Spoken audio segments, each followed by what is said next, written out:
Ladies and gentlemen, welcome to Salad Eating, brought to you by Dungeons and Dragons. All right, so we'll kick it off as quick as possible. We went through as much as the house rules, the private house rules as we have, which are definitely no hazing the new guys. So today, um, we'll try to run through a quick tutorial, and I've got the names. You guys picked some pretty solid names. I got Kygon down, and I got Krokgar. Okay, and then Tuna. I got you. And Argent will be played by Manu. Manu's other character, Schuyler. So uh, let's see. Kygon, give a wave. There you are. Krokgar gives a wave. Okay, and then Argent, the warlock. So, what we'll do to kind of start out, and sorry because you're eating or whatever, uh, we'll go through just what your race and class is, and then we'll kind of start from there, and then I'll do a little bit of a backstory, and then I'll do a quick jump from your backstory to where you are today, and then Argent will do the first steps to to Dungeons and Dragonsing as I drop you guys into the scenario that you're in that will hopefully tie into Rise of Tiamat, and today is the Rise of tutorial. Uh, so Kygon, race and class. My race is half orc, half dwarf, and my class is barbarian. He's a dork barbarian. I'm a dwarf. Okay. Uh, Liam, sir. I'll go counterclockwise. Race and class. I I'm a lizard folk, and I'm All right. Bonus for saying lizard folk and not lizard person. Good job. Uh, Schuyler, and I'm gonna call Schuyler Manu 1,000 times because we played for 2 years and he's Manu in here inside. So Manu Schuyler. So I'm playing Argent, variant human warlock. That's cool, cool, cool. And Vinny. I'm a mountain dweeb. Do I say my? and Oh, I'm a sorcerer too. Okay, yeah, yeah. Okay, perfect. Uh, all right, so you guys are in a place called Faerun. It's a planet. It's the lore-based Dungeons and Dragons if you've heard of Drizzt Do'Urden and Bruenor Battlehammer, Mordkainen, Elminster, all those. If you've ever played the game Baldur's Gate, if you ever played Neverwinter, you are in that planet right now. It's high fantasy, so we also run a Witcher campaign, very dark, very real-ish. Slight little bit of magic. This is a high magic. This is a high magic campaign. This is rainbows and unicorns, dragons and what I mean, liches and gods and stuff like that. So we go from when you're a baby, you're killing rats to you're punching the sun at the very, very end of the campaign.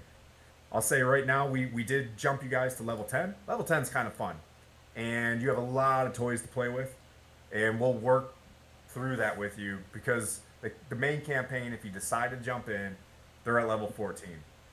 So what I'll say is level 1, that's you. You're a level 1 right now. You know what I mean? Like you're just a level 1 walking in the world until the apocalypse happens and you learn how to kill rats, and survive, and then you become, I am legend and things like that, and you gain experience. In my mind, John Wick is a level 10. John Wick, he's got a high constitution. He can get shot up a million times. He can heal himself. He can shoot real good. So John Wick is your highest performing regular old human. Uh, and a level 15, I would say, is the Avengers. So you are now, you can, if you all come together, probably, you know what I mean, punch the sun. And a level 20, which is the cap, that's when you're almost like a lower level deity or whatever, and the game just becomes like it becomes hard to play. And usually, what you do, shelf that character, and that character becomes part of the universe. A king or a queen or a high wizard or something. and then you just start out with another guy inside the planet, and there's the legend of Kaigon kind of running around as your Kaigon 2.0 or Kaigon's son or whatever as you start. Thank you, Kai. Was that a good bone? He just gassed. He gassed up the whole garage, and Nice. I'm living with it right now. Thinking Cloud, as it's called in 5e. Just I'm glad you're relaxed, buddy. Uh, so what we'll do today is your party. We kind of discussed a little bit parts of your backstory. Don't get wrapped around your backstory. For the first 4 sessions of you playing, we can. If you start out a barbarian and you're like, I'm actually a cleric, no problem. You know what I mean? Like, you are now a cleric. Doing a full switch, 6 or 7 sessions down the road, and like that's kind of railroad or disrupting me or anybody else trying to work with you. So, give you about 3 sessions to decide what you really want to be. 3 or 4, we'll work through it. Don't worry about that 3. Don't stress. So we'll start out with Kaigon. Kaigon, from what we've discussed a little bit in our background, you're in what's called the Sunset Mountains. Somewhere on my map, if you have a Google, you can look up a word called Faerun, Faerun, and a big map's going to show up. You're down in what's called the Sunset Mountains. If you type in the words, and trust me, Google is your friend, Sunset Mountains 5e, 1,000 pictures of the exact location of the Sunset Mountains will show up, Sunset Mountains 5e. So Kaigon, after a period of time, works with this organization called the Emerald Enclave. They're like the game wardens of Faerun. And he is like a regional, I don't want to say like governor, but he's like the highest member of the Emerald Enclave for the region of the Sunset Mountains. And he does barbarian things there, just keeping out the baddies. I think his backstory is there was an incurgence of spiders and stuff and drow, and he knocked them all out of there. So he's part of this thing called the Emerald Enclave. And for other background stories, he used to roll around with a dude named Daylan Winterhound. There's a name that may come in later on. So he and Daylan's got him out of a scuff a while ago. And then he joined the Emerald Enclave and learned how to not be a complete crazy barbarian or something like that. We'll catch up. Tuna, you join an organization, and this is just to warp you in real quick to the character and the storyline. You join an organization called the Harpers. The Harpers are like a organization across the land. They try to bring balance to the world, but their number one capability is information. So think of the Harpers as like a civilian freelance intelligence agency. When it comes to bad times in the world, the Harpers work together to spread information to, hey, there's something bad coming. Like the Harpers know everything. They're like a spy guild, but for good. And they tend to work loosely with the Lord's Alliance, and that's all your kings and queens and stuff like that. Argent, you're a warlock. You're not a cultist, are you? Yeah. He's got a patron called the God Hastur. Hastur. Yeah. Well, he's got a Lovecraftian thing. Yeah. Well, the unspoken one. Okay. The King in Yellow. The King in Yellow. That's the King in Yellow. So Vinny, and I'll end up just calling you by your character name just to kind of keep things clean after a while. So Tuna, because that's how it's spelled. Unless I don't know Mountain Dwarf, maybe with 3 A's it's pronounced as an O. So I apologize. So Tuna, you were a Harper. You have been sent on a mission. So the overall grand thing in the universe right now is this great god, the evil god, is coming to disrupt the world, and her name is Tiamat, and it's a 5-headed dragon. It's a very classic Dungeons and Dragons monster. So Tiamat's coming. Everybody knows it. Everybody knows for the past 2 years the world has been going south, like real bad. So everybody who's remotely good is kind of vectored towards doing anything to stop this from happening. You personally, as an agent of the Harpers, are a very good agent of the Harpers, and you were tasked with discovering a back door into a volcano that you'll be familiar with here soon.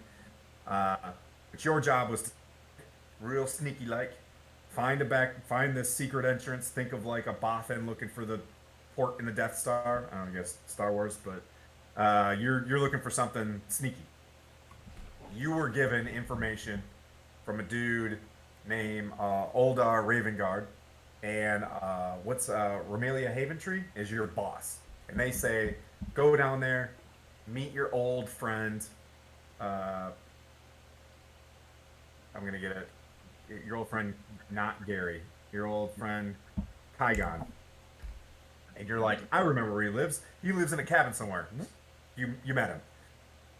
Kygon's job is he's gonna take you in. When you were in this town called El Terrell, where you got your orders, you met Argent. Okay, Argent has been in the party for a while, and that's Manu / Schuyler. He is, and which is gonna help the party tonight. He's Leonardo. He's the boss. He's been given a warrant from this dude named Oldar Ravengard. Hey, you're a member of the Flaming Fist? Flaming Fist, yeah.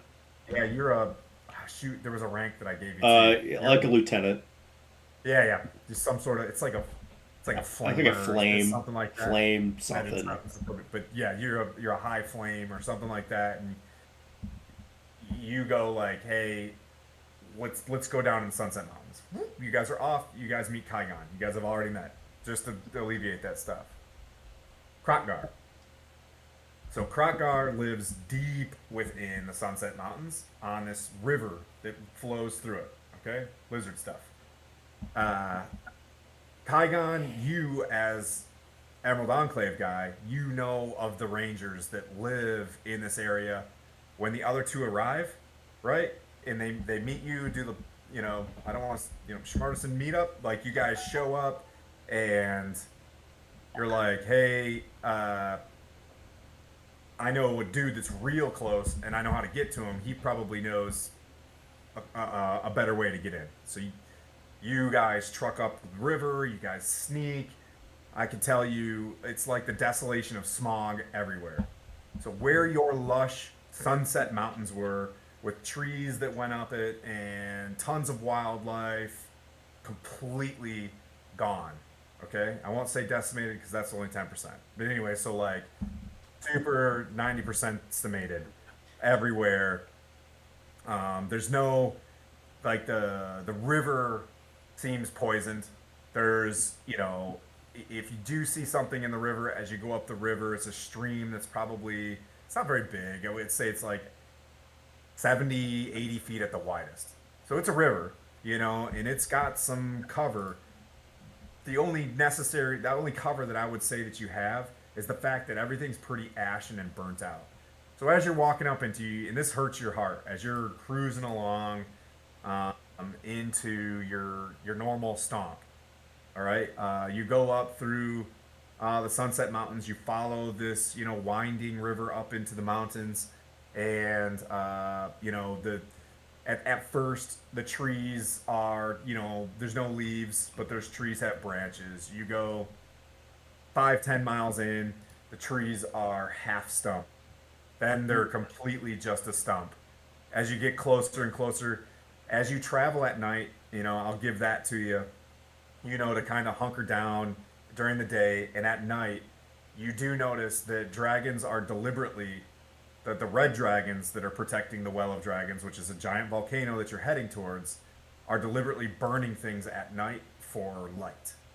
So that the denizens and the evildoers of these cults of the dragon who are raising Tiamat can have some, they can see things while they patrol. So it's very difficult to get through. So you'll need, I'll say, because you have a ranger, because you have your skills as a barbarian, not very stealthy, but like he knows how to get through things. So you were smart enough, and you had advantage because this was your old stomping grounds. You knew how to get to him easily, whether it was a cave or whatever. Just Dungeons and Dragons thing. Don't overthink it. You got to Krotgar. He took you through the evening or so to where I'll stop you, where he's at the point where he doesn't go this far anymore, right? Like he's like when the monsters come up, he's like, "Yep, just doing lizard folk stuff and just eating, like no, don't care about the old cult of the dragon." So he's been able to lay low for a while. Sometimes the safest place is the epicenter, and that's kind of uh, what his strategy has been. Like the eyes aren't pointed on the inside, but now he gets the feeling, and he tells you it's getting way worse. So you know that Tiamat's about to show up because security is like through the roof. There is constantly dragons flying over, and this is where I'm about to hand off to Argent. If anybody has any questions before I hand the keys off to you guys so I can TPK you. So where are we right now? Okay. So you have been walking around past Krotgar's, we'll say he had one of those thatch huts near the Castle Neritar. You're kind of familiar, like, Yep. hey, that's the lizard folk house before. I bet he lives up here. Uh, so he had, like, you guys moved very slowly for about a mile and a half through knockdown trees that were like completely burnt, and he was like, you know, as a lizard folk, he's like, yeah, I'm cool walking on my chest, and you've been uncomfortably sweating, hot, all day long, dipping and dodging under like broken trees, getting scratched at your face by branches that are gnarled and burnt. The smell, the decomposing smell of wildlife that have just been wholesale been eaten by dragons, right? So dragons are hungry little critters or big critters when they're, you know, not sleeping in their caves, and every bit of wildlife, just is being crushed. Every once in a while, like when you're walking, you'll hear like thump. You'll look over and just like a half cow carcass just like drops near you guys, and you kind of lay low. It doesn't take much for you to look up and see, through the ashen clouds, a big black mass flying over your head, and you're like, "Yep, So we are in the mountains, near the mountains. Or in. Okay, It so I'm sorry, I was micro, macro. You were in the mountains. You're probably, if you look at the map in the Sunset Mountains, you're about, 4 miles ish.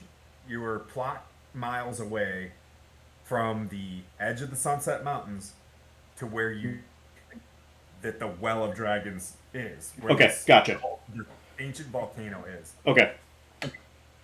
You know that the terrain on this side, the south side of the volcano, is like impassable. Impossible? No, I said impassable, but it's like impassable. Uh, and that's why nobody's marching their armies from the south. They're all coming from the north. So you're looking to get the strike team in. You're looking for a port to go in to fight Tiamat, and you're trying to find if there's a back way. Um, You don't have to watch the old movie to realize that I wouldn't make a plot for nothing, but yeah, it's there. Kygon, you're good with maps and stuff, right? Yes. Um,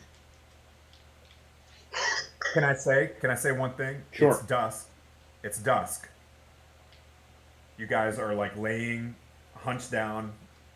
You're waiting for and now there's like it's nothing but like almost like a clearing ahead of you. You haven't made a perception check or anything. You're at the point where Gar's like, this is it. Like, if we go past here, like, it could be on. Does that make sense? yep.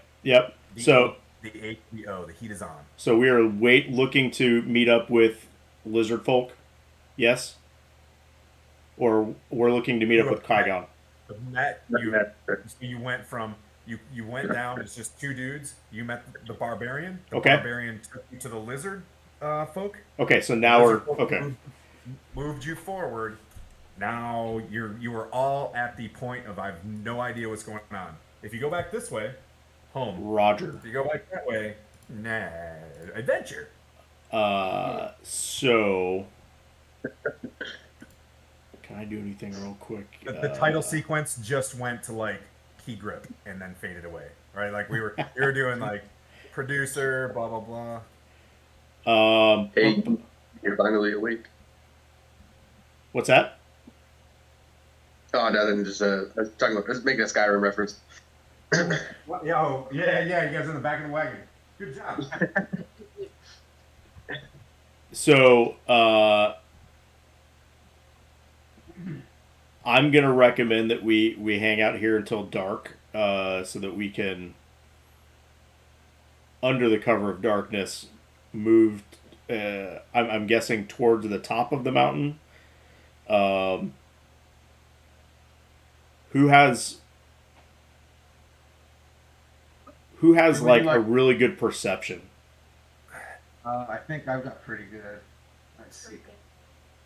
That was a close one. I didn't have the laptop plugged in the whole time. And it was starting to My make perception- noise. It was like 3, 2, 1. I was like, ah! Like You- I was underneath the table. You'd think we've never done this before. It's been a long 2 weeks. Like I brain dumped. We were campaigning hard Yeah. every weekend for a while. So But he was asking about perception. That's where you see your stats right there. My perception's pretty darn good. Okay. Why don't you help me out with it? I would like to. So from where we're at, trying to stay quiet, take in the surroundings, and get an idea of if there's any enemies nearby, if there's anybody that we can sense might be patrolling or around the area. If you can help me out there, I had an 11. yes, enemies. Like you're as soon as you're just like, yeah, it's pretty terrible out there. This doesn't look good. So what somebody else can do who has a high perception, they can assist me. So Gotcha. yeah, so if you roll your perception as well. Okay. His dice haven't come in the mail yet, so he's still using the It's fine. D&D Beyond dice. Yeah, it's no worries. For the tutorial, just what you want to do when you roll this, when you see it come out, there's like a +5 or something like that next to that, right? Just remember your modifier, or you know what I mean? Like that's what'll make the game real smooth if you Yep. know your modifiers while you're rolling. It's no big deal. It's my job to kind of help you out with that stuff. I can bring up your character sheet or whatever, but that's what we're kind of working through today is like when you hit somebody and you're like, so, I rolled a 20. I got, like, well, 20 plus what? Well, shoot, that's bad. 20 is really good if you roll a 20 while you're hitting. But if I rolled a 16 and you don't add anything to it over and over again, like, trust me, yeah. Anyways, just try to look at the modifiers and make sense of it. If there's something you don't understand, be like, why does it say +5 +2 or something like that, and we'll work through that. Okay. So which die am I rolling for this? A D20, 20-sided. Okay. Gotcha. Actually, you're using D&D Beyond. You could just click it. Yeah. Yeah. Okay. I rolled a 17 plus 8. So 25. Okay.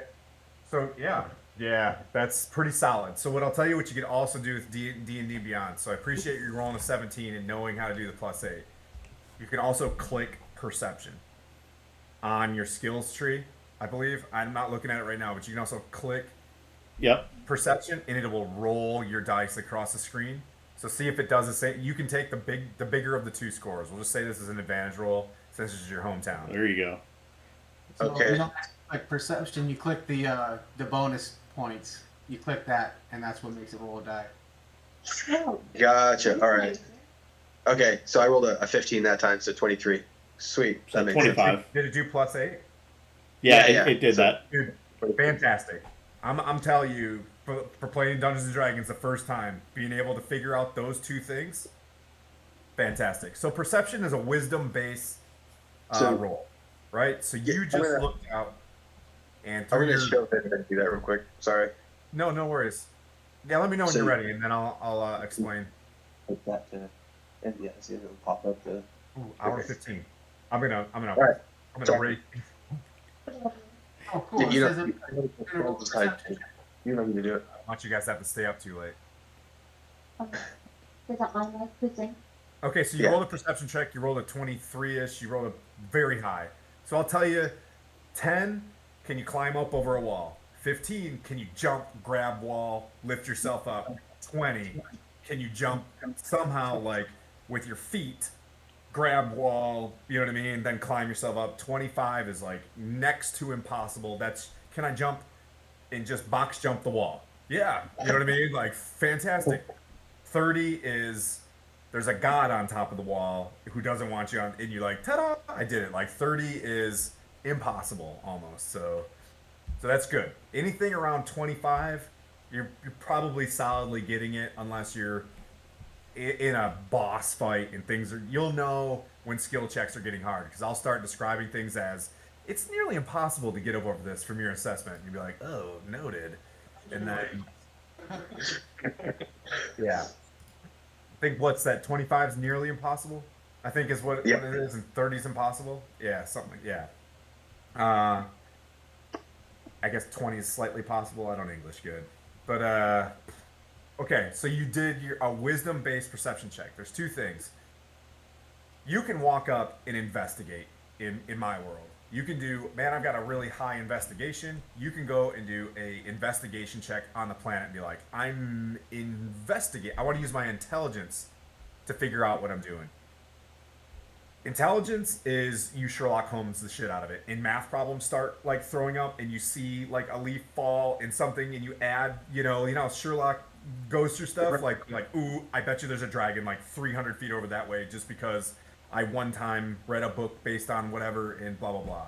Wisdom check. You've got street smarts, you know what I mean, out the butt. So you walk out there and you're just like, all right, I hear three things. Like All right, Jason here- Bourne, kind of Jason Bourne-ish. Jason Bonus, okay. So you hear off to your right, so you're looking north, you hear rushing water.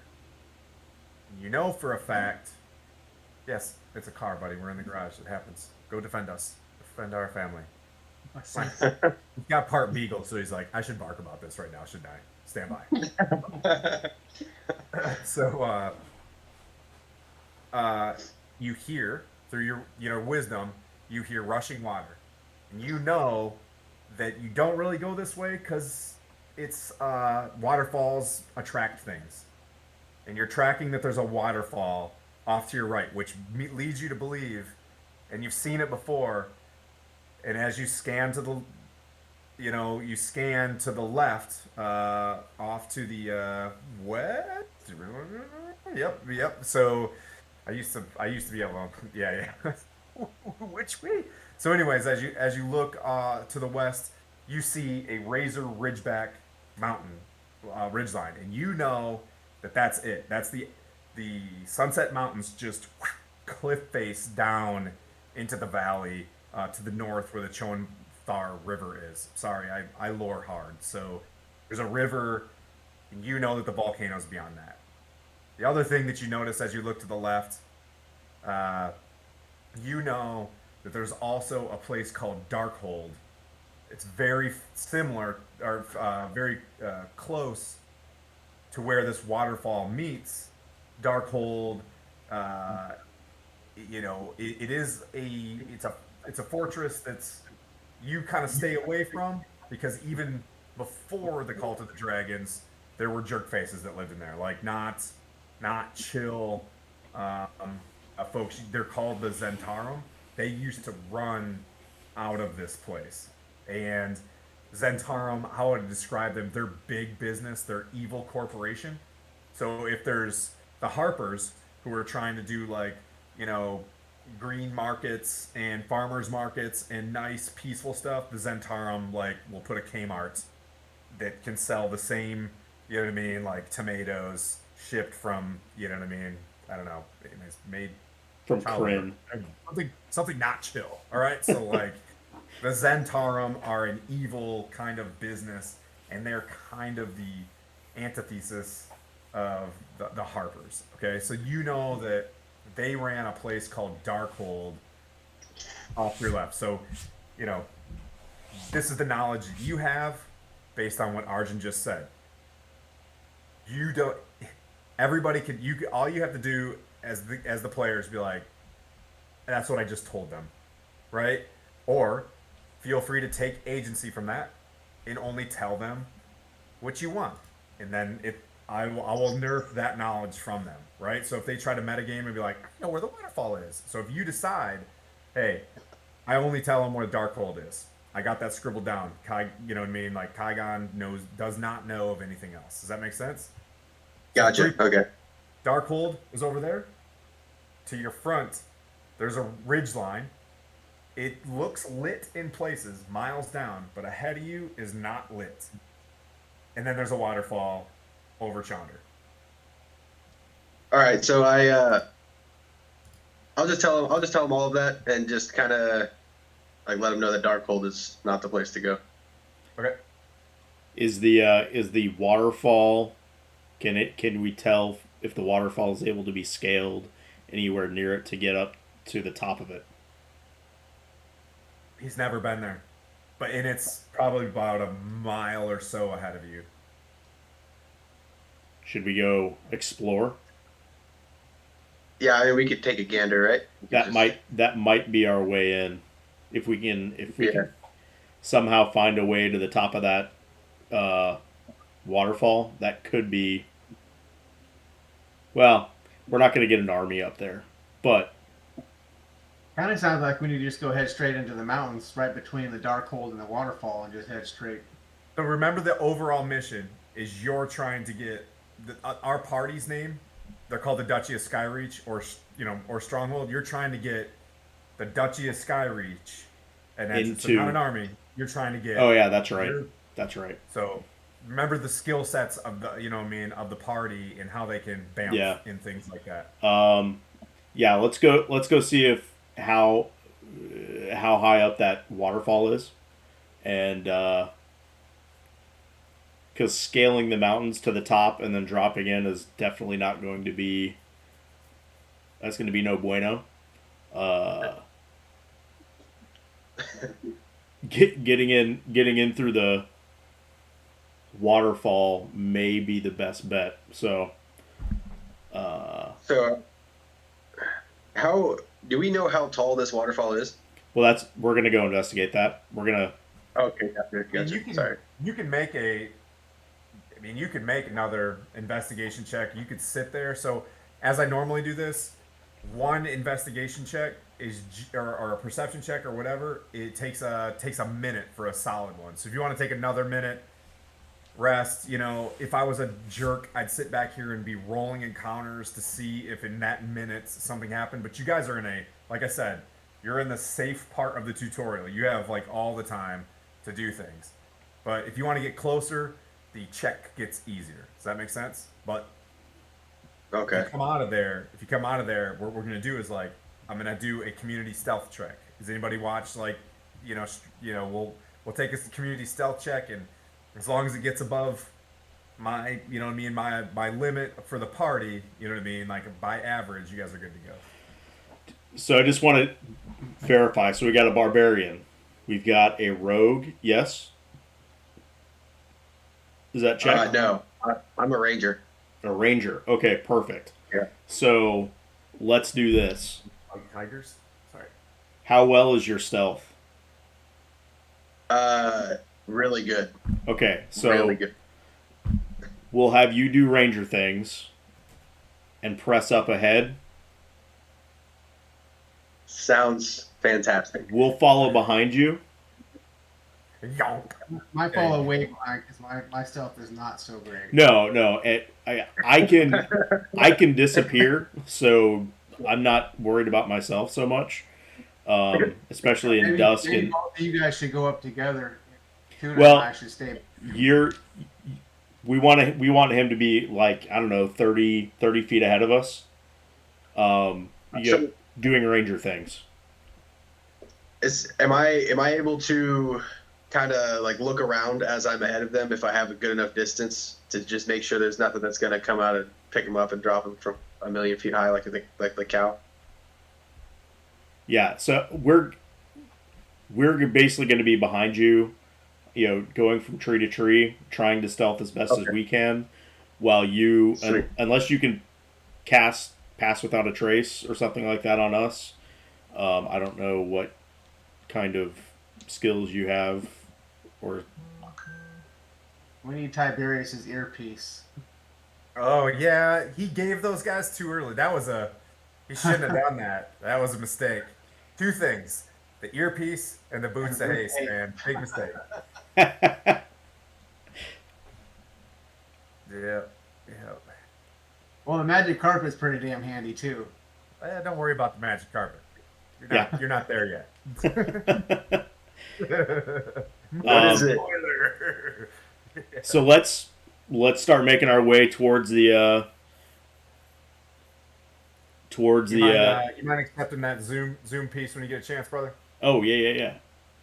So that we can, if you happen to trigger combat, not gonna happen. But like if that was to happen, so there's two things that are the hardest thing on day one is. Do you need me to send you another invite? Yes, please. Another.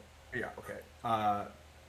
Hardest thing is finding Schuyler. All right. For Kira.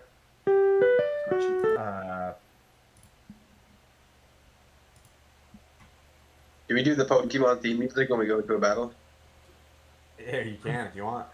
We have not mastered music yet. Music in Twitch is very emotional. Like, hi, I want to be an artist. I want everybody to have my art. You must, you know what I mean? Like, but I will ban everybody who does not publish me properly. It's just like, oh God, you're already rich. Why can't I play Metallica? You're like stupid rich. It's only a 5-second clip. Yeah, so they're streaming like us playing on Twitch. So you can watch. Don't look at the camera like that.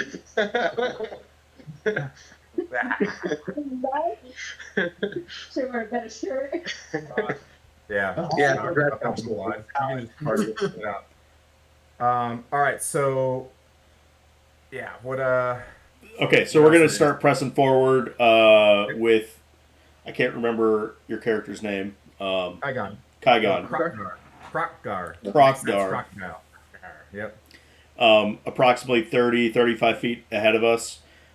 So with you up there like that, you're going to be doing your own stealth checks and doing perception checks for us. And I can talk to you telepathically up to... Okay. Hold on. I forget how far that is. Don't. 30 feet. So stay 30 feet in front of me. And I can... He's like, can you hear me? Can you hear me? Can you hear me? Can you hear me? Come back. Can you hear me? Can you hear me? Oh, got it. So I'll talk to you telepathically 30 feet ahead of you. It's going to be really creepy and sounds weird. though. It's like, you have to do... Hey! What do you see up there? Hey! It's gotta be, Hello! Oh, so Okay. it's like comes and yeah, I got it. Yeah. Fantastic. Great times. Okay, so Krotgar, you're gonna inch your way out for your first minute or so. Let's see. That it's about a mile ahead. And I'm gonna cut to the chase here. I'm gonna cut to the chase and say, roll your first stealth check. Ooh. Do it. 28. Yeah, fantastic. So like the rest of the party, you guys, he's just like, hey guys, I'll be right back. And you guys are sitting there talking to him. You're like, whoa, that's pretty tight. And he goes like, and he stays 30 feet. So for the rest of the party, go ahead and roll a stealth check. And I'll say, let's see, Tuna. What's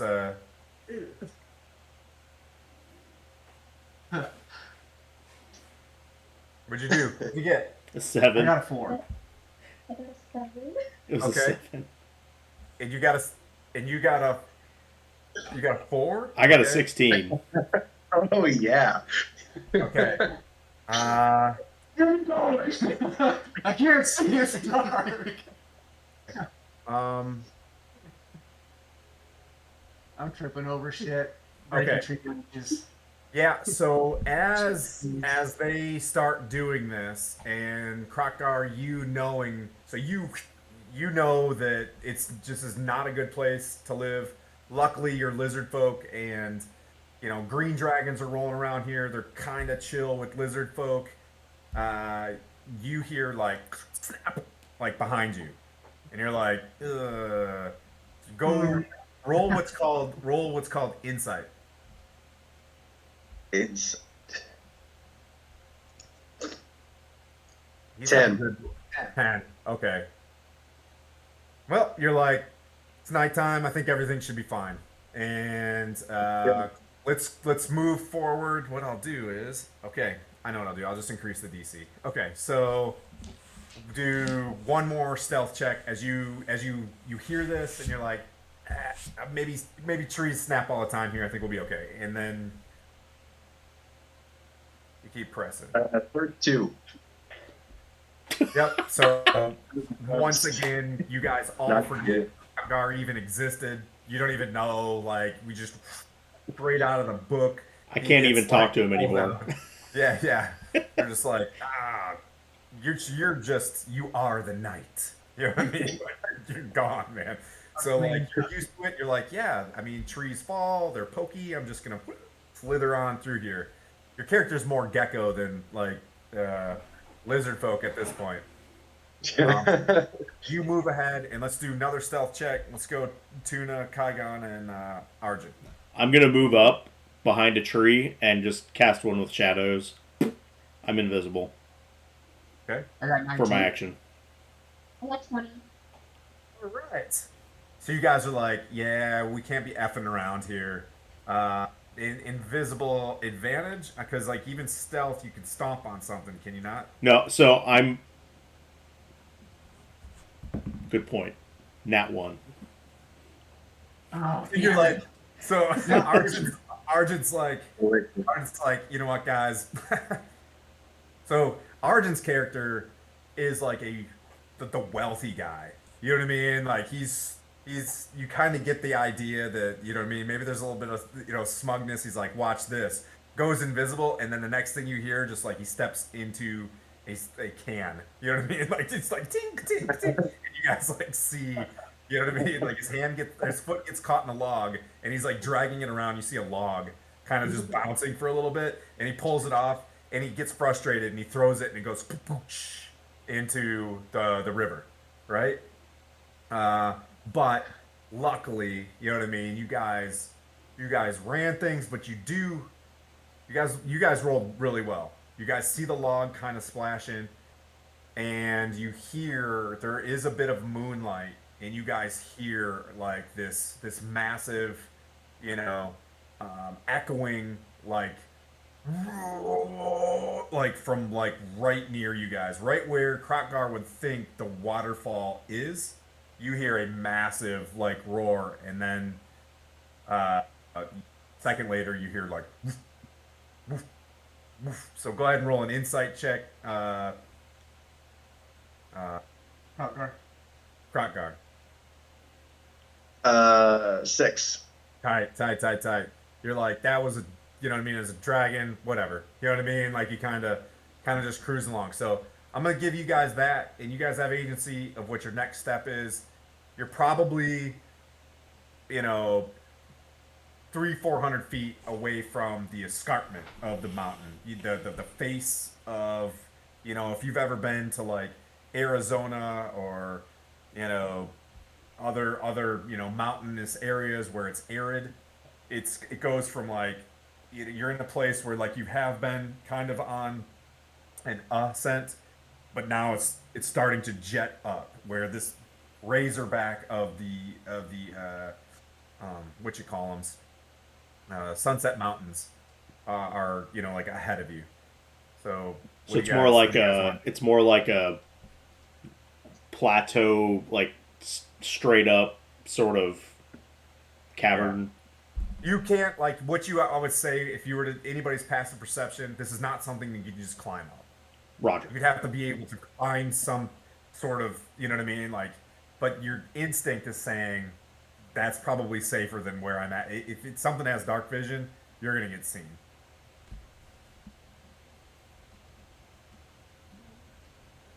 What do you guys think? You guys hear this from a log. It's like, no, I'm just kidding. The log is a mimic. Yeah.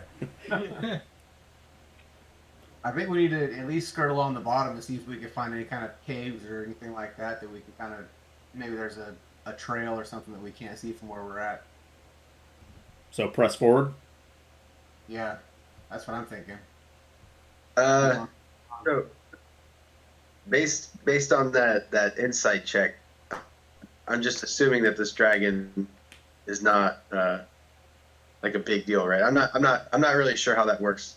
Like so what does that insight check mean? Your insight check was low. You just know that there was a big winged beast, and you know that there's tons of dragons. It could have been a wyvern. It could have been anything. Okay, gotcha. It didn't sound like a pigeon.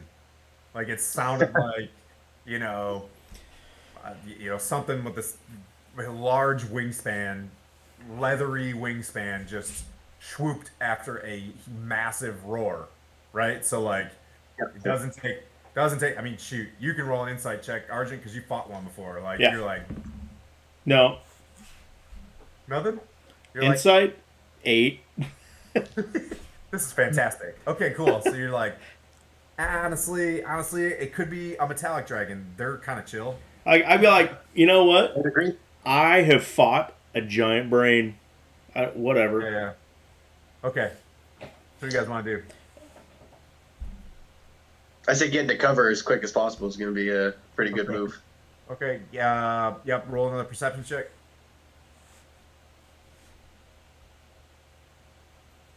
25. Yeah.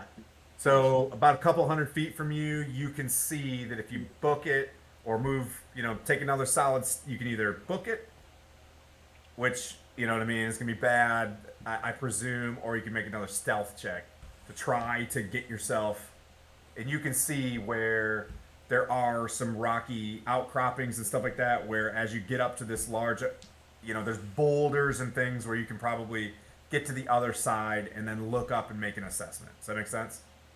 Right. So there's cover, All right. there's concealment above you, to your front. What's the concealment? This is, I don't know. Cover blocks bullets. Half cover. Yeah. Half cover. I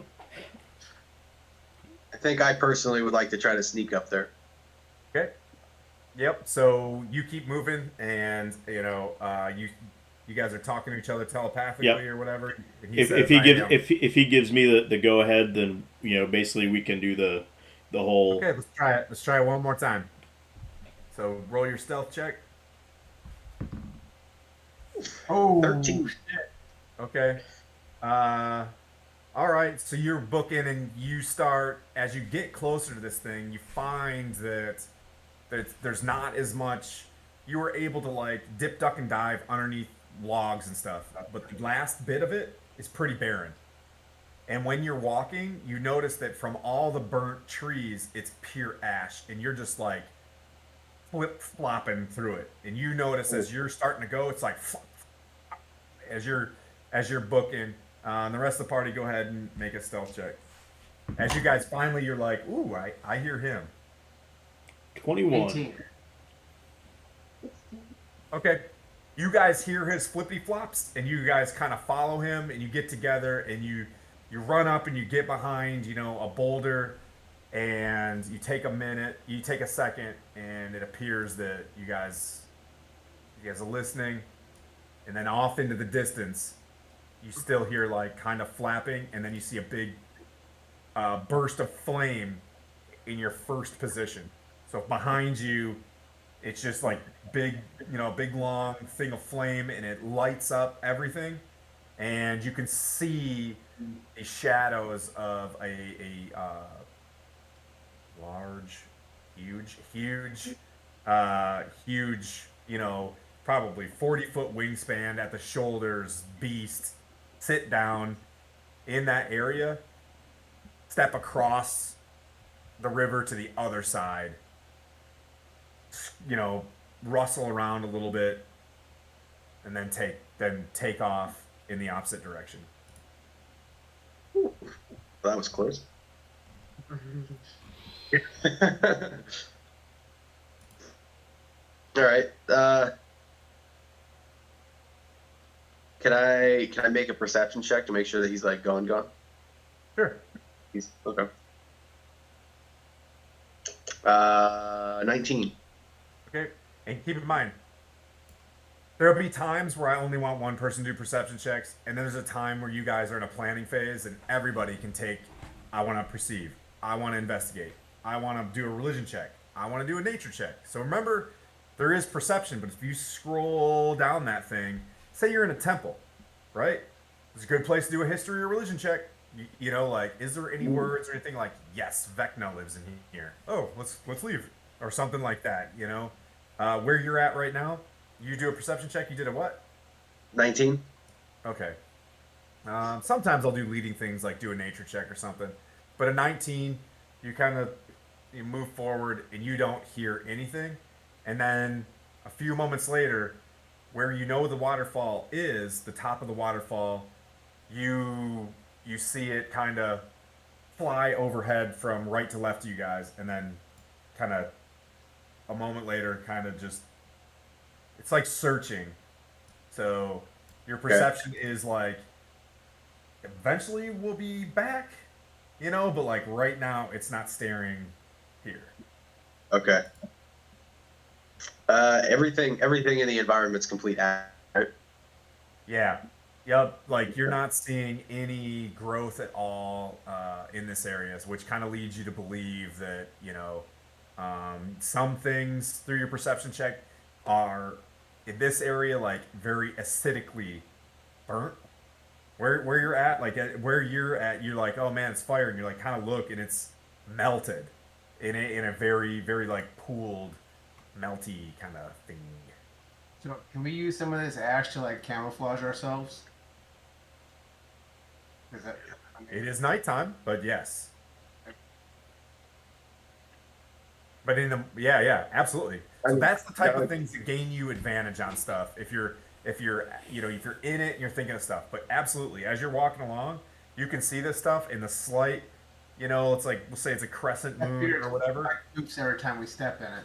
Yeah, exactly. You could easily pick up the ash and put it on yourself. I'm actually disgusted by this ash. It's getting my britches dirty. Yeah. You can only assume because you're invisible, but yes. Actually, so I'm only invisible until I move or cast a spell.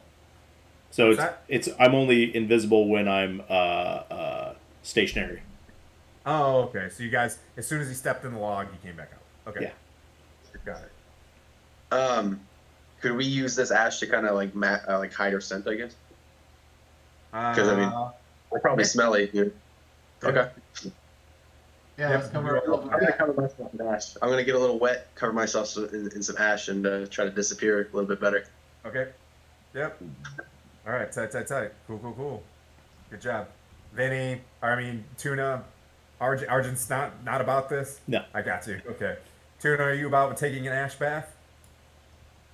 Sure. Okay. So yeah, yeah. All right, cool. All right, so Argent is like, nah, I can just go invisible if the shit gets serious. Okay, so there you guys are, taking your ash bath. And, yeah. What are you going to do? You're at the base of you guys were looking, your last thing was you made an assessment of whether or not there's an immediate threat. Not immediate. I want to see if there's any ways that that at least one of us could travel up to like make sure the top of that place is safe. Okay.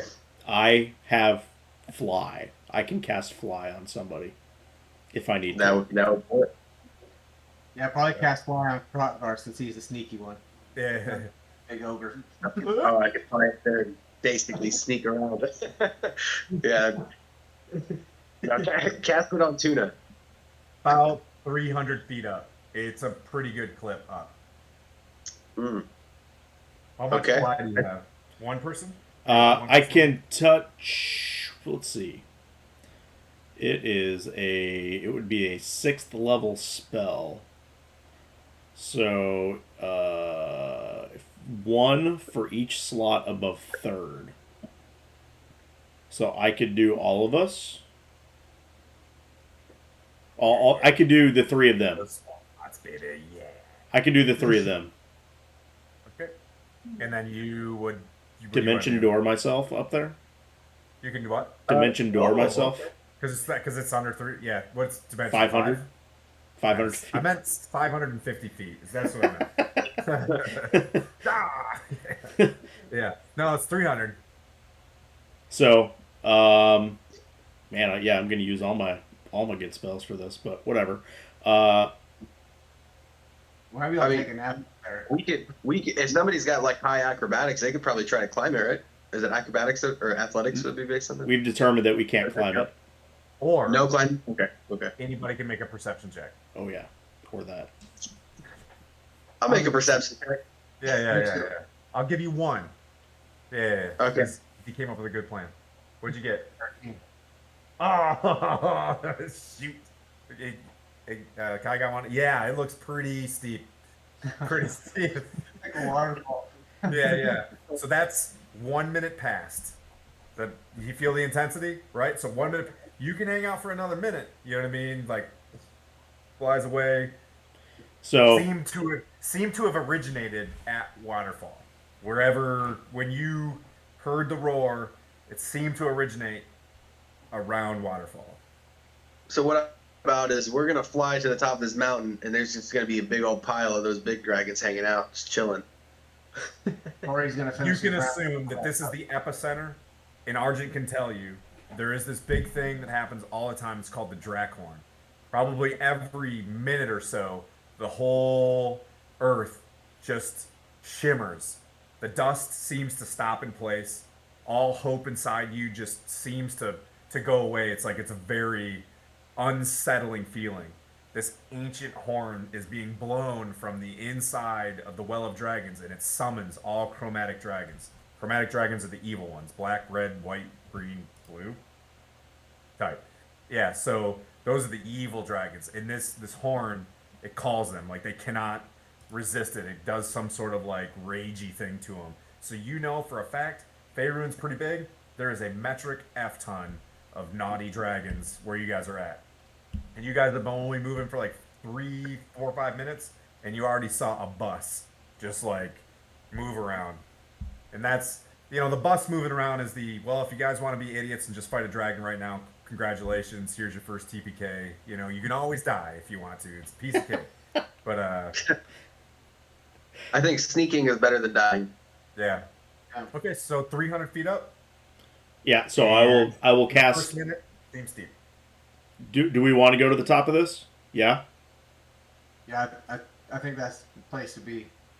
All right. So I will cast. All right. I will cast fly on all 3 of you. Okay. So now you each have you gain a flying speed of 60 feet Here, back for us. 10 minutes. Okay. So we got time. Liam, you should go to the top first. That's Yeah, I'm just gonna fly straight to the top, and kind of like peek over the edge a little bit.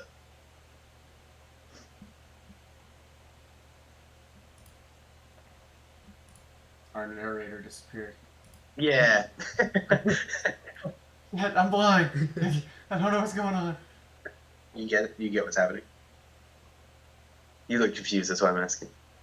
So, like, he's telling a story, and we're saying what we would do in the story, right? Based on your character. Okay, you're getting that. Okay. Just want to make sure that you're grasping this.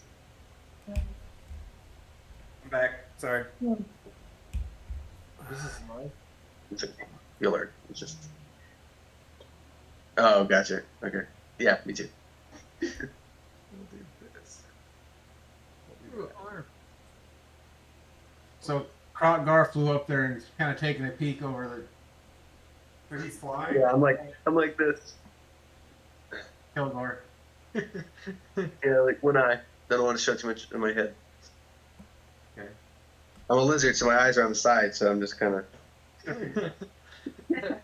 Okay, so he's flying. He's trying to get up to, the peak of this thing. How close are you staying to the walls? Describe to me where you're at in your mind as you go up this thing. You staying tight?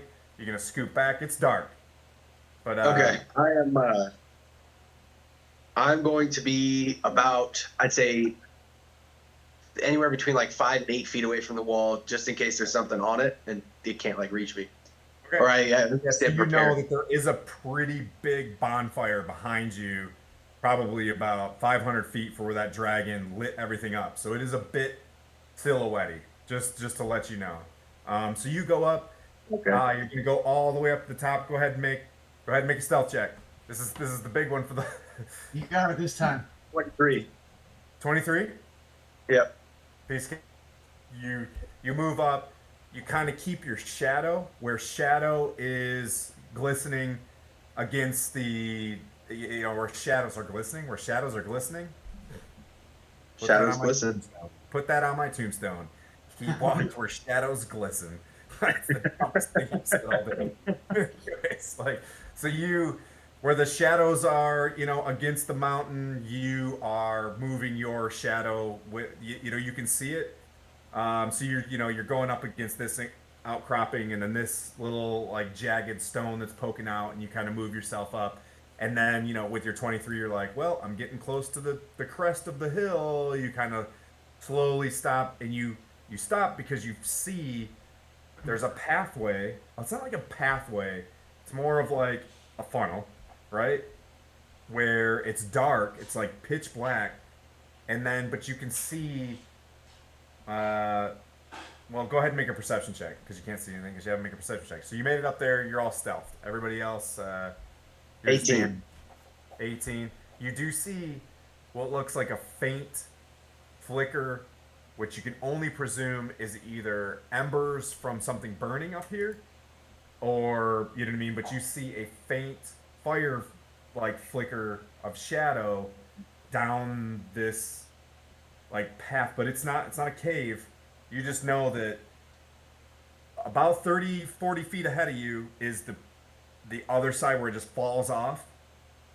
But like somewhere up here you see a little bit of light. You look left and it's nothing but like razor, right? Like there's no Okay. place to hide on either side. Razor and then waterfall. This spot has a landing, and you do see that there's like a faint kind of flicker. Okay. Is his telepathy? Is your telepathy It's only good for 30 feet. vertical included? 30 feet. Yeah. Okay. All right. Shoot a flare. Okay. I think I'll head back down and let them know that it's safe to fly up. I mean, I can get up and down pretty quick, I guess. So. That was a pretty solid stealth check. So you follow the same path down, and you sit down, and there you go. You Superman slowly with your cape, lizard cape. And you land. Weirdest visual ever, but yeah. All right. So yeah, I'll just tell them what I saw, and then Yep. I think we should just go up to the top. I think we're good on the immediate area. I'm down. Let's do it.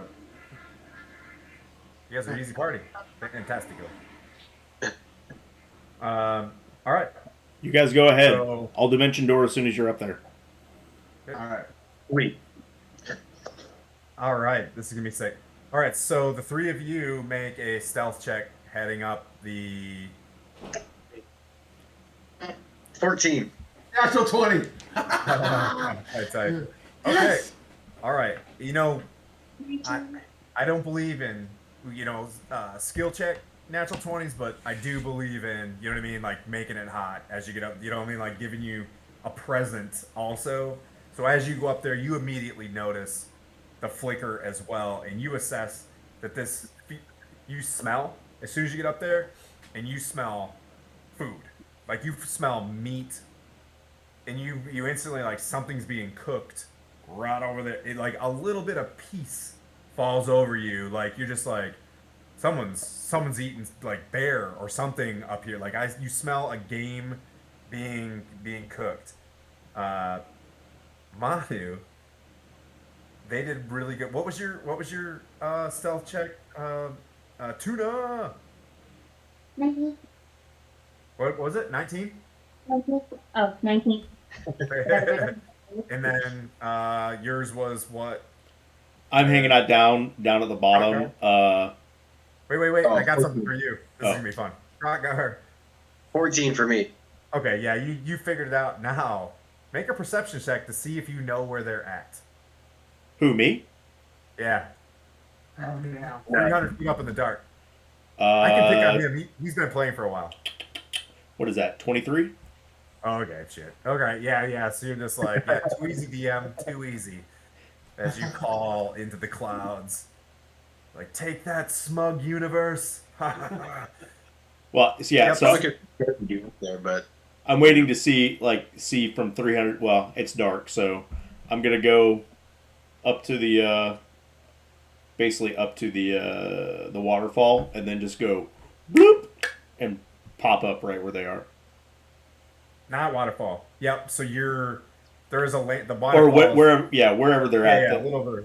Yeah. Yeah, I want to be clear about that one. So like, okay, so you get up and there's a nice landing with you know like razor edged like stegosaurus, you know what I mean, kind of spiked walls to your left and right, and it turns the corner in a little bit, as we like Gotcha. to call this is like this is a breath point. You know what I mean? Like, so you're at a spot where, you know, you guys are remotely. You can make another perception check or stealth check, but you guys are good to go where you're at. As all of a sudden you see, you know, the yellow robes of Argent, just like what's up, guys?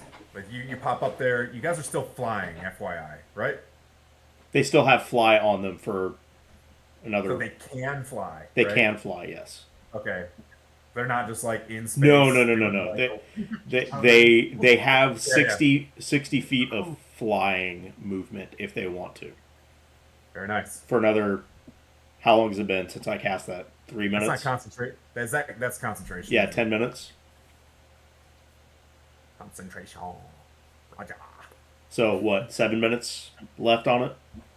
Yeah, 7 minutes. Which, just so you guys know, in Dungeons and Dragons, 7 minutes is 4 sessions.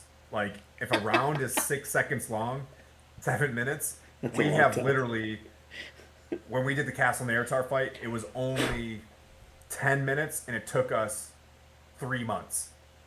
Like, it was that much. It was the most gratuitous amount of combat ever. Like, I broke the party with too much combat. But anyways, and we've learned. So there you guys go. You know, Argent has a little timer, a little sundial that goes off the moon, and he's like 7 minutes. I want to see if I can find any kind of like plant life or animals or something up there. If it's not completely toasted. Go ahead and roll a nature check or survival. You choose. I think they both kind of run into each other, but nature, survival. Nature is intelligence. Survival is 12. wisdom. Well, which one did you do? Nature or survival? Survival. Okay. You're looking for animals. Negative. Like moths, maybe. You know what I mean? Like, you do sense Okay. that there are insects, but in terms of like animals, the only animal that you check off from that one is you do smell the cooking flesh of like a bear or something over a fire somewhere. Oh, can we eat that? It's Well, we ahead of don't- you. It's ahead of We you. don't. You can't tell we because have- the path kind of arcs to the leftish or rightish. Okay. It arcs. You can't really see, but you do know that if you poke your head, if you move forward, you're in, you know what I mean, a little bit of light. And you know just from your passive perception that you got to be getting close to the cliff face. So whatever, you know what I mean, thing, it's like whatever it is, there's something, you know what I mean, like ahead of you.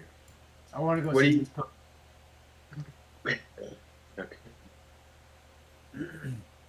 Um, I'm gonna go with a good old whoa. Wait, before you do that, what do y'all think about me kind of just sneaking up there, and making sure it's not like deadly? I like sneaking up there. Sneaking, safer. Nobody dies that way, usually. Yeah, go ahead and move up like 30 feet and Yeah, I just stick with the telepathy in Yep. range and see if I can see anything on that fire before you go try to eat it. Okay.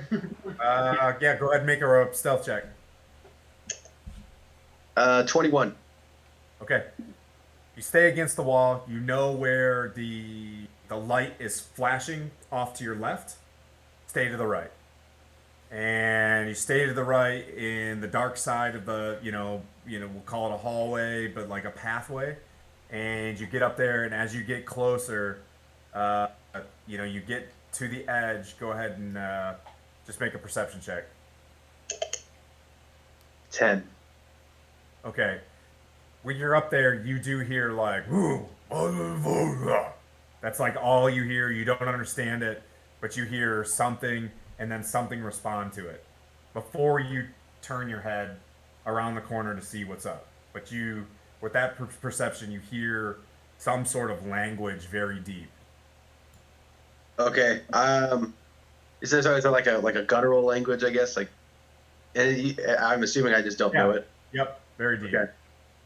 I'm gonna go ahead and communicate that back with my telepathy or his telepathy deal. You And, can speak telepathically. He can speak telepathically to you. Oh. It's a Well, he one-way can- transmission. well, Gotcha. I can read his thoughts though. So if you just tight. think it, You. Okay. You're like, bro. like, what do you see? What do you see? Just think it. Just think it. Yeah. Okay. Yeah, I'm just gonna think what I just heard. Okay. Yeah. So I'll go ahead and move up. I'll try to move up towards him. Yep, we'll go ahead and roll your stealth. Yeah, I'm going with him because I'm hungry. 21. Okay, roll your stealth then, Kygon, and then Tuna, they're leaving you. They're just walking off. The dude's just like, "Whoops, I guess see ya." I got 18. Okay. Do you want to stay back, Tuna, or do you want to go up with them? I'll stay back just in case. Okay. Brilliant. You know what I mean? Squishy spellcaster, smart moves. Okay, so you guys get up there and you see, Prakar, like, like staring he's giving you the thought that or the image that there's obviously something this way. You guys are very well seeing, and you did this. You came up the same path off to the right hand side of this thing. You can see the light flickering, and you get the instant that it's some sort of campfire.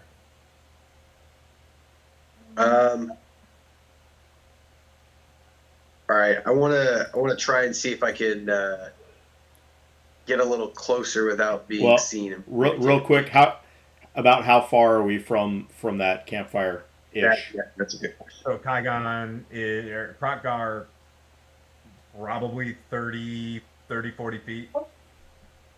Okay. Not far. Is there 30, 40 feet, unless it's a really big fire, should be fine. so real quick? Is there dim light between us and the? Like if I took a step out, would I still be in dim light?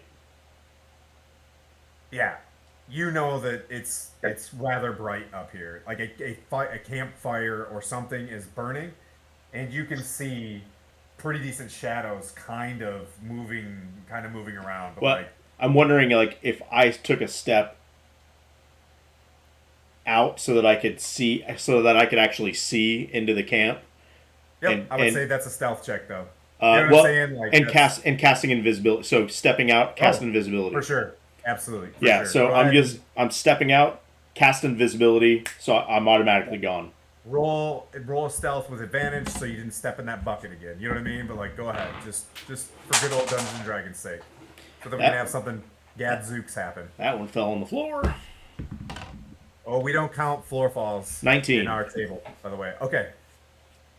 So you step out real quick and you're like skibbity doo or whatever the spell is. Like you step out and like One with Yeah. shadows. So basically, just so whoosh. I So walk you into the say, shadow. "Whoosh." Yeah. It's like cool. Okay, so all right. So This is what you see. so Stand yeah. So by. now I Is can the see map it. up? All right. How do I pull up whatever it is that shows the map? There's a map. Yeah, but I think it's on Zoom or whatever. Zoom? We're on Discord. Yeah. We'll have to wait for. I just googled the Faerun map that he was mentioning earlier. That's how I did it. I did too. Oh my. Yeah. One sec, guys. Technical difficulties. Water. My key grip. My key grip stopped gripping. It's the worst.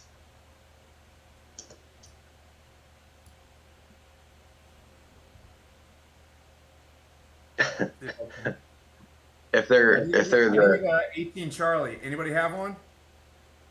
What's up? I need an 18 Charlie. Anybody have one? Yeah, I know one of those. I need one stat. It's gonna take me about 22 hours. All right. Well, we're gonna have to do our best. what do you get? No, get out. Go. Don't talk to her like that. She's your wife. I was talking to the baby.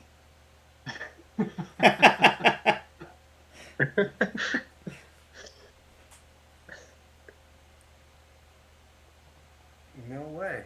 No way. Stop staring at me. Go. Go to bed. So I hear the baby was kicking today. Yeah, he does it a lot, actually. He's a moving little fella, you know? Have you ever grabbed his foot yet through the belly?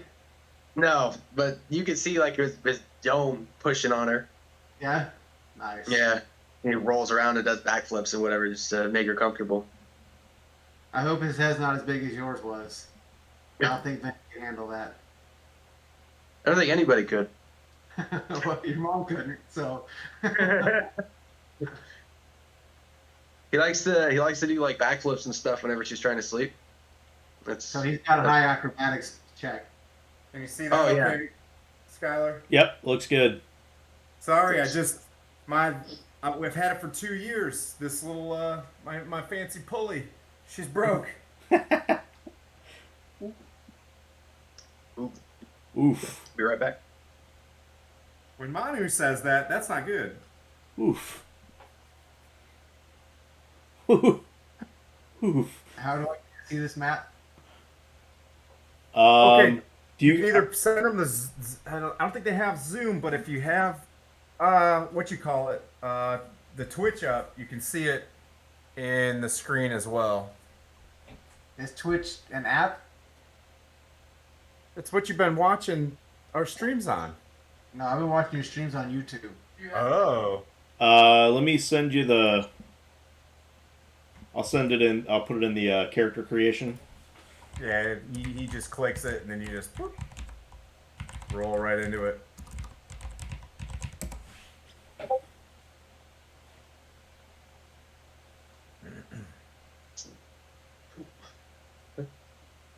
Did the youngins have Twitch? The youngins, y'all have Twitch. You got to have Twitch. That's a Twitch. You don't?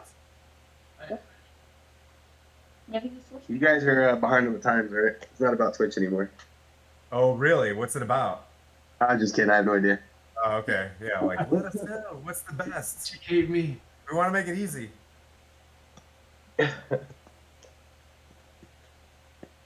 I've used Twitch before, but I don't have like an account or anything.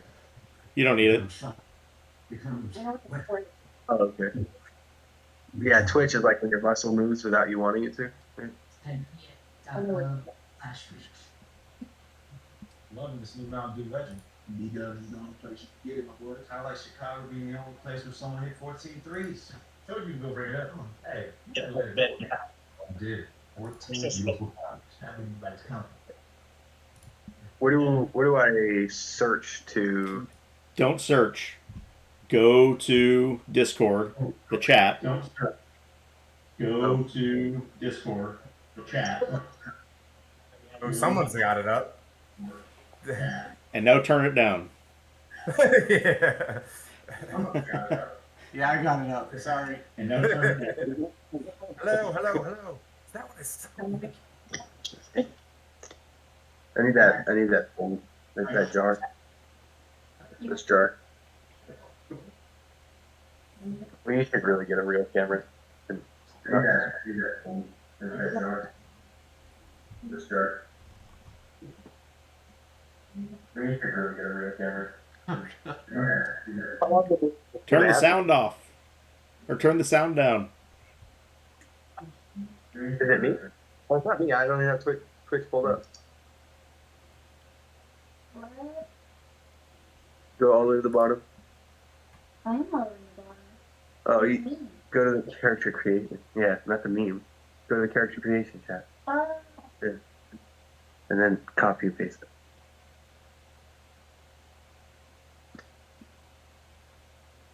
At least everybody's getting a good tutorial on Twitch right now. I'm watching an advertisement. Me too. I know you guys were sponsored.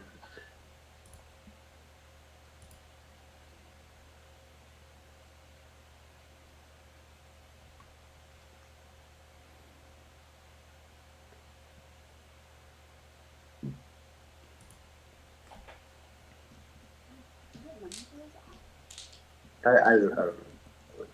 Oh. That would be like YouTube. There we go. Sick map. How's everybody doing? We up? Can you see the map? Oh yeah, sweet. See your You little see it? guys? Yeah. This makes me scratching my back. Oh, that's what it looks like. Okay. Yeah, so okay, so it's hard, I'm trying to help you guys imagine, your little hallway of rock or whatever. So there you are. I think Krokdar's in the front, and Technically, Argent's, I'm in the front. yep, in the you're middle. invisible, right, Challenger? Yeah. We'll say, um, Kygon's behind Krokdar, and Tuna is chilling in the back. So you have they don't see you, but you see three, big fat bellied, huge. You can roll your own nature check, your own whatever. But you see 'em up there. I'm gonna look back and telepathically, say it's like there's three giant looking dudes up there. Yeah, that's what's up there. Me. To all of us. Oh, okay. Uh, I can't. Let's see. What can I? I can.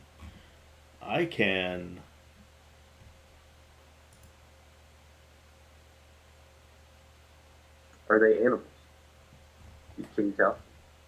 Can I look and see if it's something that I've seen before since I'm from this area? You want to look? Yeah. Yeah.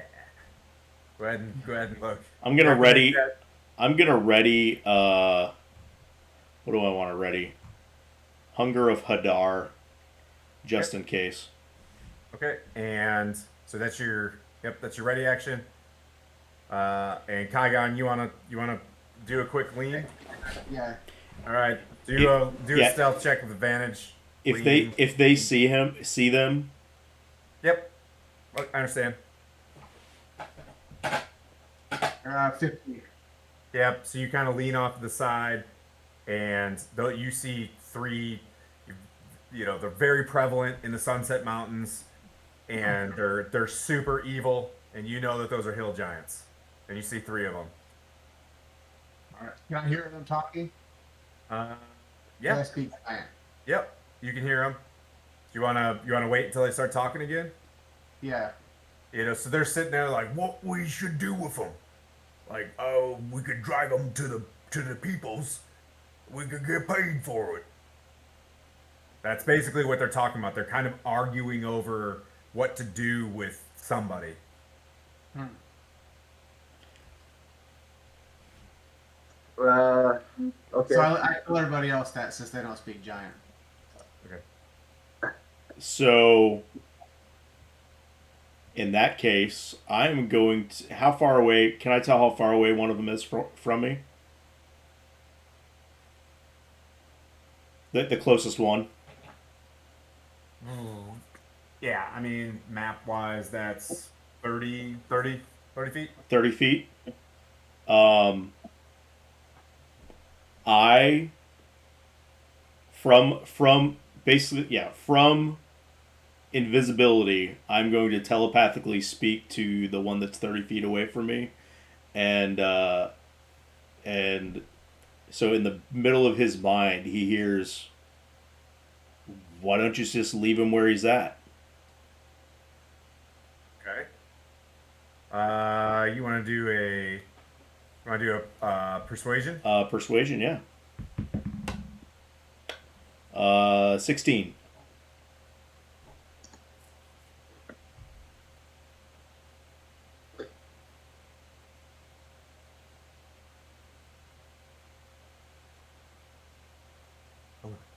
Okay, man, I finally rolled good, but that's pretty high, and these guys are pretty darn.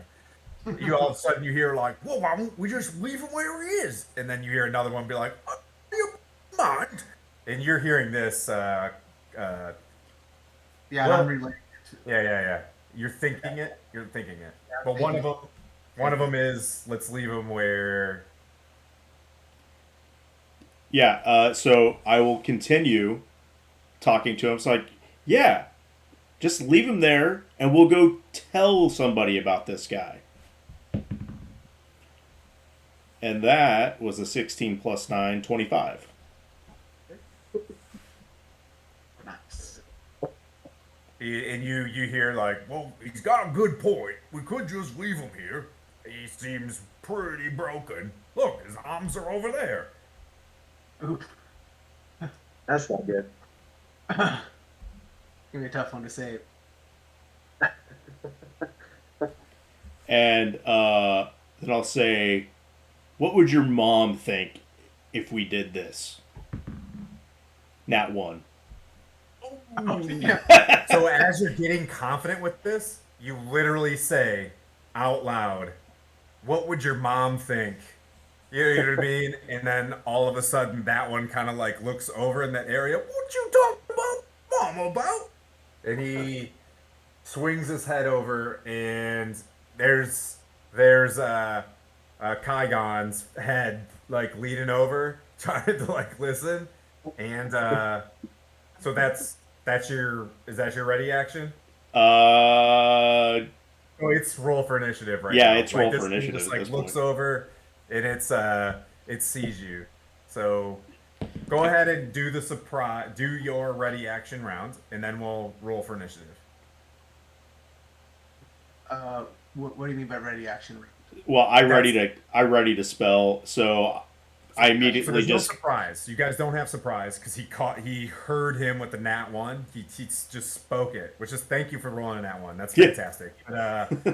Because you were just about to just crush the whole encounter. I know, I by was making like, him just this is jump going off really the well. edge. Yes.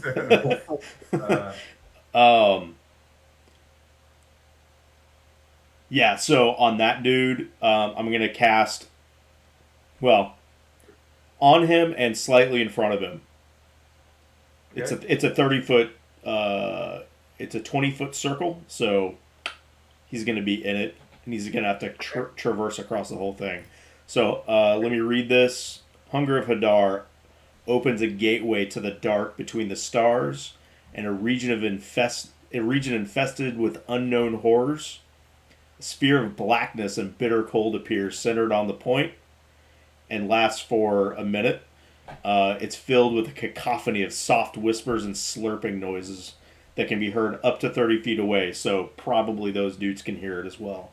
Nothing, no big is light. it? What's that? How big is this? It's a 20-foot circle. 20-foot sphere circle. Okay. Okay. No Is light. it on the ground or is it just in front of him? It's on the ground. Okay. It's on the ground. So, no light magical can illuminate the area, and creatures fully within the area are blinded. So he's blinded. Okay. It creates a warp in the fabric of space, and it's difficult terrain. Okay. Any creature that starts its turn takes 2d6 cold damage, and any creature that ends its turn in it makes a dex saving throw, or takes 2d6 as milky otherworldly tentacles rub against it. Acid damage. Okay, go ahead and roll that damage. Yeah. 5. Whoop, 1 second. 5 cold damage. Okay.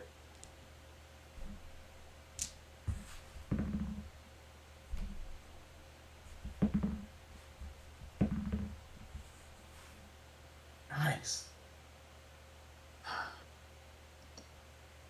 So basically, Well, you I see like black tentacles come out of the ground and just go as he hears. Blah, blah. Okay, I got you.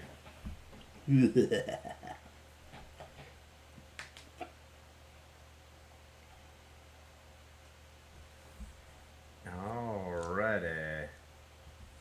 5 damage, you said? Yes, sir. Cold.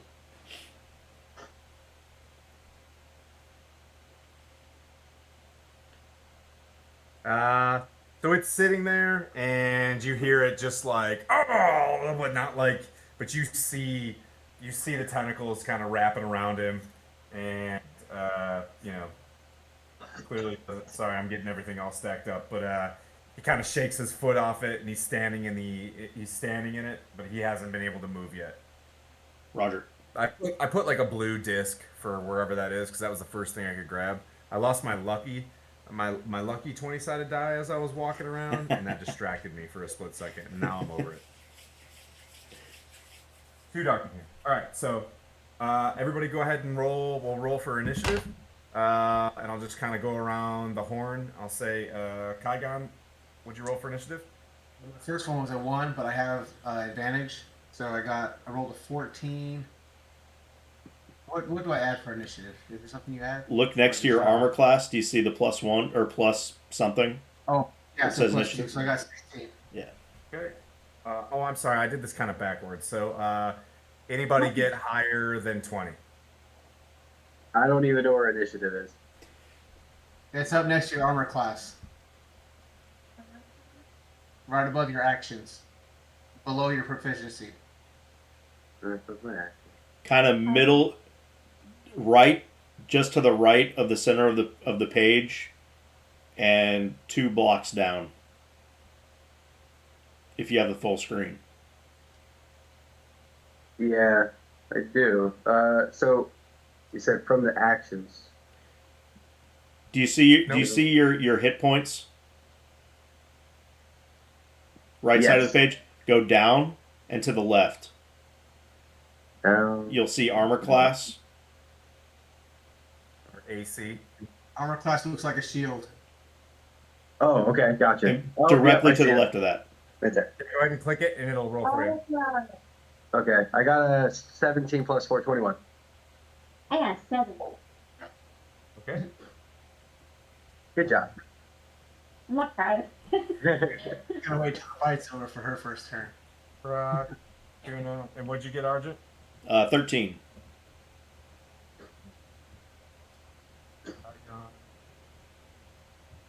Okay, so Krokgar, you see this pool of weirdness coming out of, you just assume that one of your allies pulled some weird stuff out of the ground, and this giant looks at you, kind of like, "Ugh," and it's got this weird tentacle wrapped around its leg, and you could tell that it's getting ready to run at you, but you have the first initiative. So what you can do, since this is a tutorial, but it is kind of getting, I don't know how everybody's getting tired or whatever because it's kind of late on the East Coast, but You have three things you can do, right? So you have an action, a bonus action, and you can move. All right, you can move first. You can take some of your movement. On your character sheet somewhere, it should say how far you can move. I'm just gonna bring up your character Directly sheet. above the armor class tells you your walking speed. Yep. Okay. So you're 35 roughly feet. 30, 40 feet away from him, which, yeah, you're 35 feet away from this guy, we'll say. And so you could run up to him. You can stay where you're at and shoot. You can, where you can select your actions, and it'll tell you all the different things you can do. The stuff Okay. in words, the stuff down in the bottom where it's like you can bite, deft explorer, detect a portal. Those are full up actions, unarmed strike, or you can, whip out your bow or run up to them and start daggering them. All right. And you have bonus actions as well, which you can take before your action or after Okay. your action. All right. I'm gonna try to. I'd like to remain as unseen as possible, so just kind of try to sneak off to the I guess left side behind where that other giant is, and then kind of loose an arrow towards an eye if I can. Okay. Let's see. In order to roll a hide or a stealth, I mean, you're gonna when you shoot, the jig's gonna be up unless you actually take an action to hide or have the ability to hide after this. You know what I mean? Okay. Gotcha. So then I'll try to. Your I'll bonus try action, to. you can do Ethereal Step, and you can do Nature's Veil, which is Yeah. like no killing, you can disappear and stuff. I'll loose the arrow first, and then I'll do Nature's Veil. Okay, so you're gonna move a little bit. I'm gonna take your character, and you're gonna you're gonna head along this wall to the left. You said. Right. And Towards where those other two are. you're gonna shoot the dude in the middle, in the back. Uh, the guy in the portal. Oh, okay. Maybe. Okay.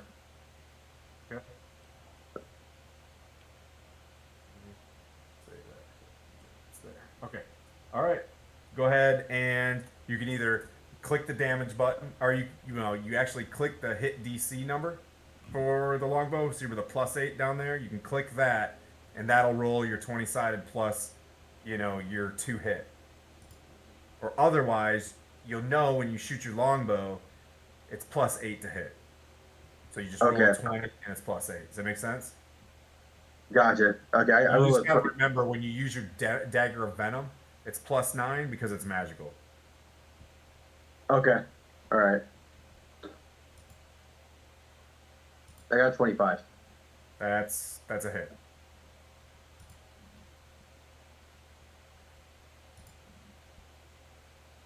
Do you only have one attacks per action? You can attack twice also.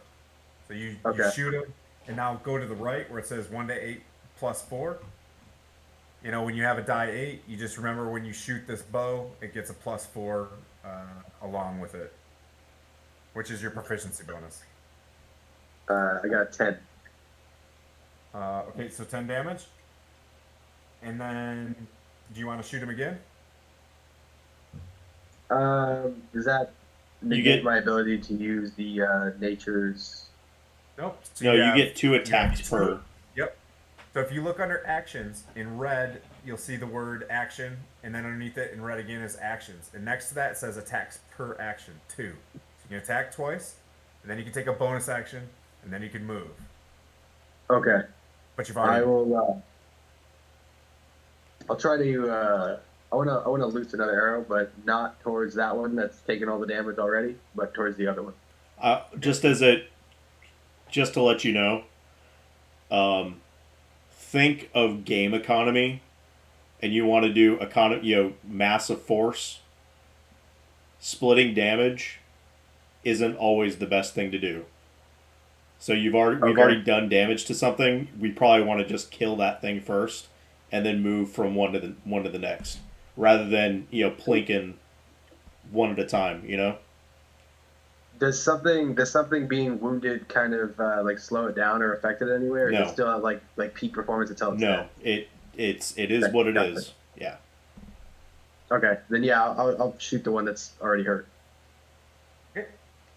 I rolled Same a thing. 13. 13 to hit. All right, that is. Hang on one sec. I would say Oops. if you were a tank and That you hits. wanted to go tank something else to keep it off of everybody, that'd be something else. But for damage dealing, do all the damage to one target. Gotcha. All right, Yeah. A 13 hits. and then I rolled an 8 for damage. All right, so you walk up, and then with your bonus action, if you'd like, you can use one of your, see where Nature's Veil is or Ethereal Step. You can do those things, and that'll. So the Ethereal Step, you'll go invisible. Wait, what does it do? Yeah, you become, but you won't be able to. If you use Etherealness, you won't be able to impact things in our plane anymore. You are now in like Lord of the Rings mode, right? Okay. So you'll have to come out of that. Nature's Veil, you can become magically invisible, but if you shoot or take damage, you know what I mean, like, or cast a spell or take an action, you pop out of that. Does that make sense? Gotcha. What I don't know what the difference between a short rest and a long rest is. Don't worry about that Long yet. rest.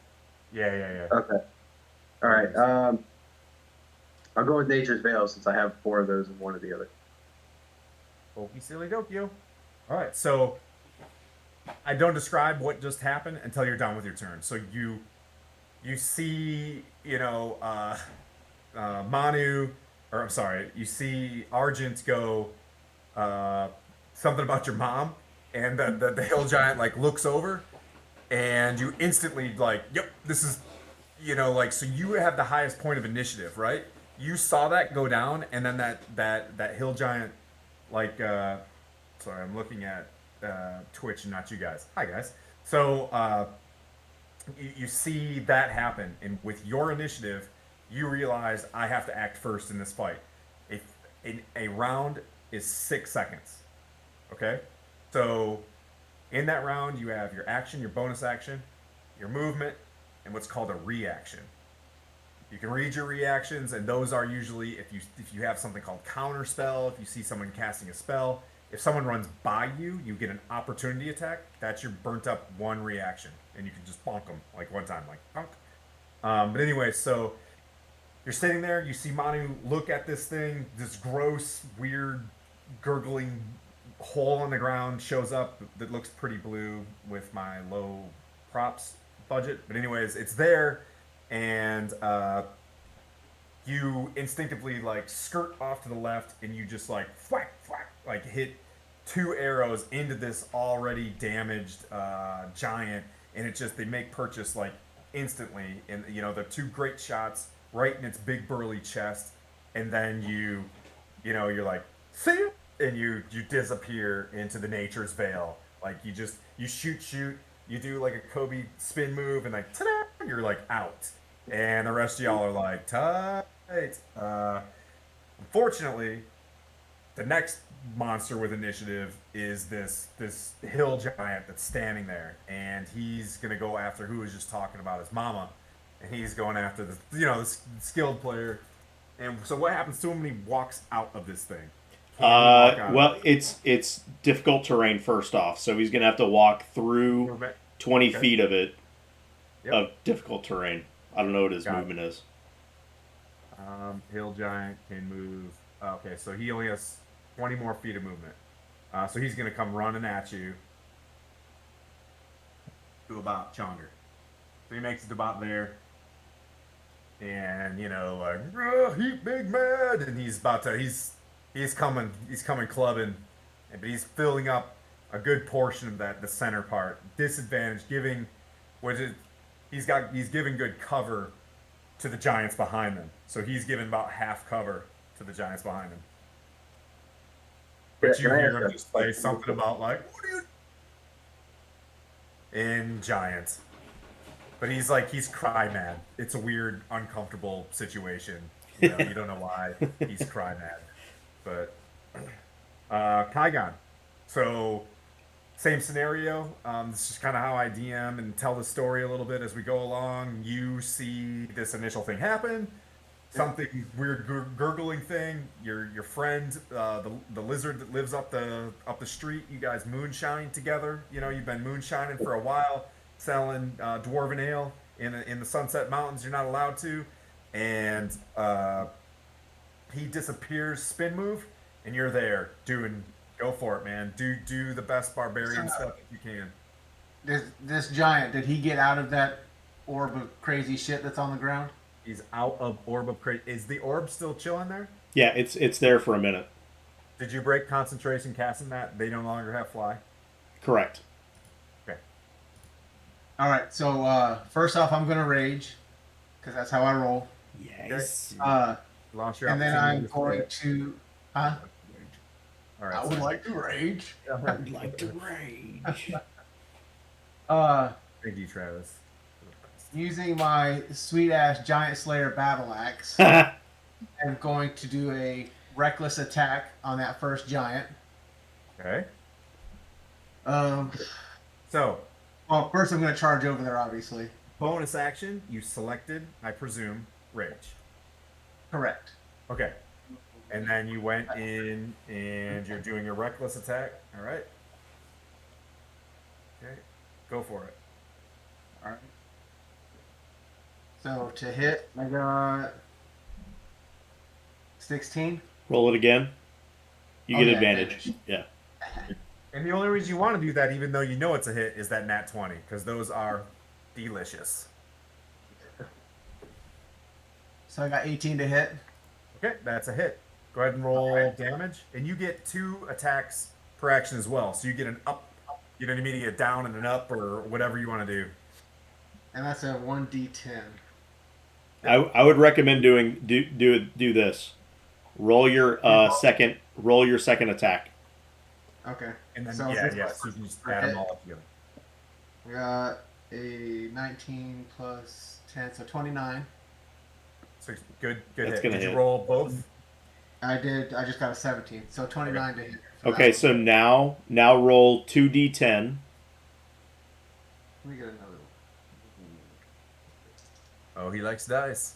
He's a Dungeons and Dragons player. 5 and a 2. So 7 plus 12. Because you get Yeah. plus 6 on each one of those. Yep, so 19. And then you also add your rage, which I believe is plus.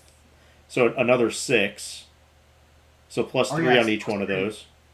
Yeah. Yeah, so plus 3 per melee. So yeah, so 6. And then Right. I think the Giant Slayer does.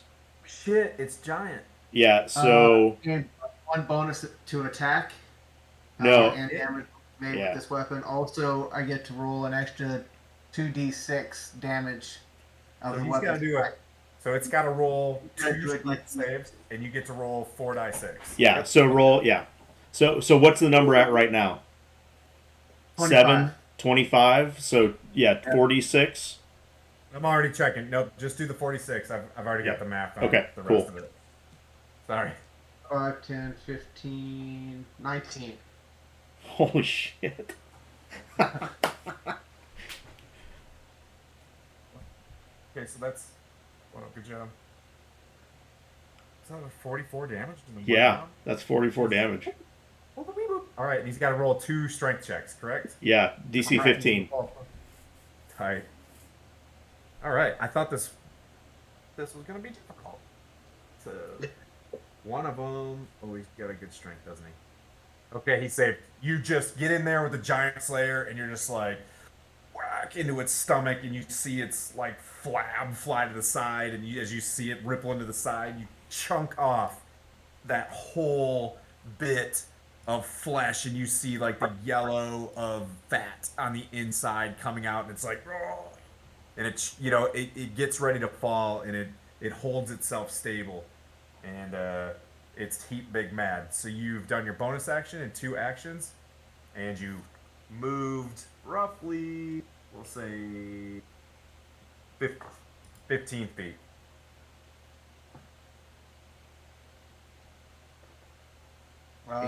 Anything else you can do or want to do, brother? I would recommend staying there.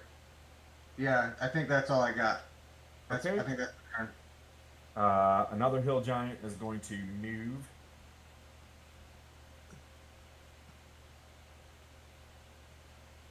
In this direction, and if you want to take an opportunity attack, you can. No,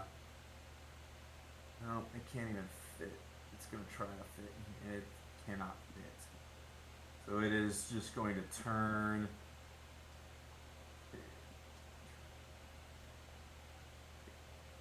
Get a little closer over here. All right, so Tuna is up. What about me? Argent? I was Argent, you 13. are up. I'm sorry. Man. I have to write you in. You are now in. My bad, buddy. What's the door? So after seeing Kygon, Just wreck dude, shop. just yeah, exactly. I'm just going to I'm gonna look him in the eye and go telepathically, your mom would be very disappointed, and cast Mind Sliver. Okay. This is back here. He has Alright, to boop, boop, boop, make an intelligence saving throw of 17, Failed. Big time. and then he's going to take 3d6. Okay. So that's 8, 11 psychic damage. And then he has to take 2 off of his next saving throw before the end of my next turn. And then I'm going to step back about 25 feet. Okay, so Tuna, as you're sitting there, you see Argent, he casts something kind of, he's got this very gnarly, dark, spells that he's doing. You're kind of like on the celestial side of things, and you're like, yep, weird. And you're in the back, you see a lot of action happen. So here you are. We'll say one more time as in the tutorial phase, it's like push X to, swing hammer. You've got, if you bring up your action page, or if you bring up your I'm sorry, what word am I looking for? Your character sheet. You can go down to actions. It's a little square on the front. The big rectangle there. So you've got your action, your bonus action, or your movement. If you go to actions, it looks like you've got 1 attack per turn, but you're kind of a spellcaster. So a spell is an action, but you do have some bonus action spells.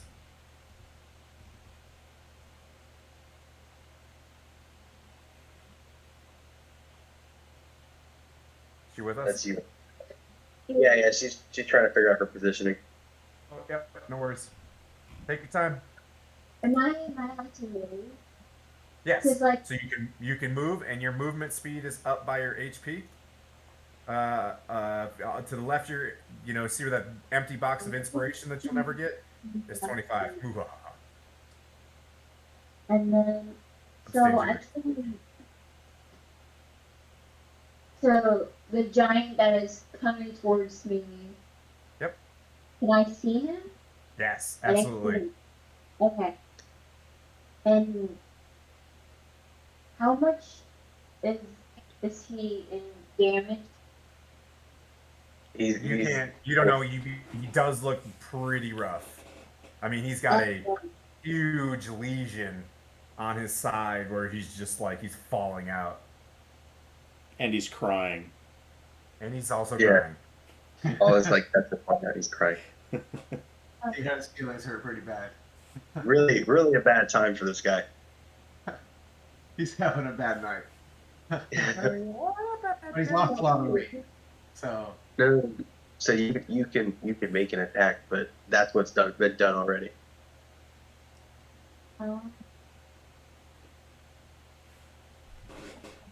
Sorry. Trying to figure this out. So look at your character sheet and look at the attacks that you can do. I mean, I can do the crossbow light. A range attack. Because he's so like a little far away from me. What was that? Can you hear? Can you hear? Oh, so That's something. yeah. Okay. Deep range. You're breaking up a little bit, but She said she wants to use her light crossbow. Let me see if I can move this. Oh, light crossbow. Yeah. I thought I heard something else. Can I attack him? oh, there you go. Yeah, absolutely. Okay. Can I use the crossbow light to attack him? Yeah, the light crossbow, absolutely. You Yeah. also have some ranged spells as well, but if you want to use, the crossbow, absolutely. My range spells. She Let's Ranged try spell. spells because this is a tutorial. Let's try attacking with a spell. Oh.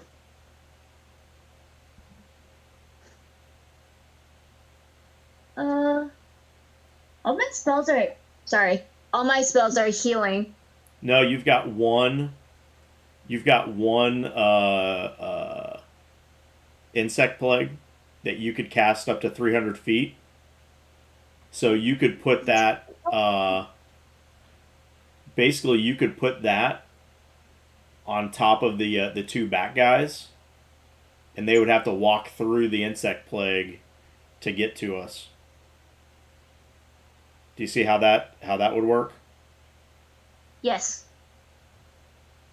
You know what? I think I'll do that. Not to tell you what to do, it's just thinking of. Or you could cast it right on old Deuterino who's hurting really bad.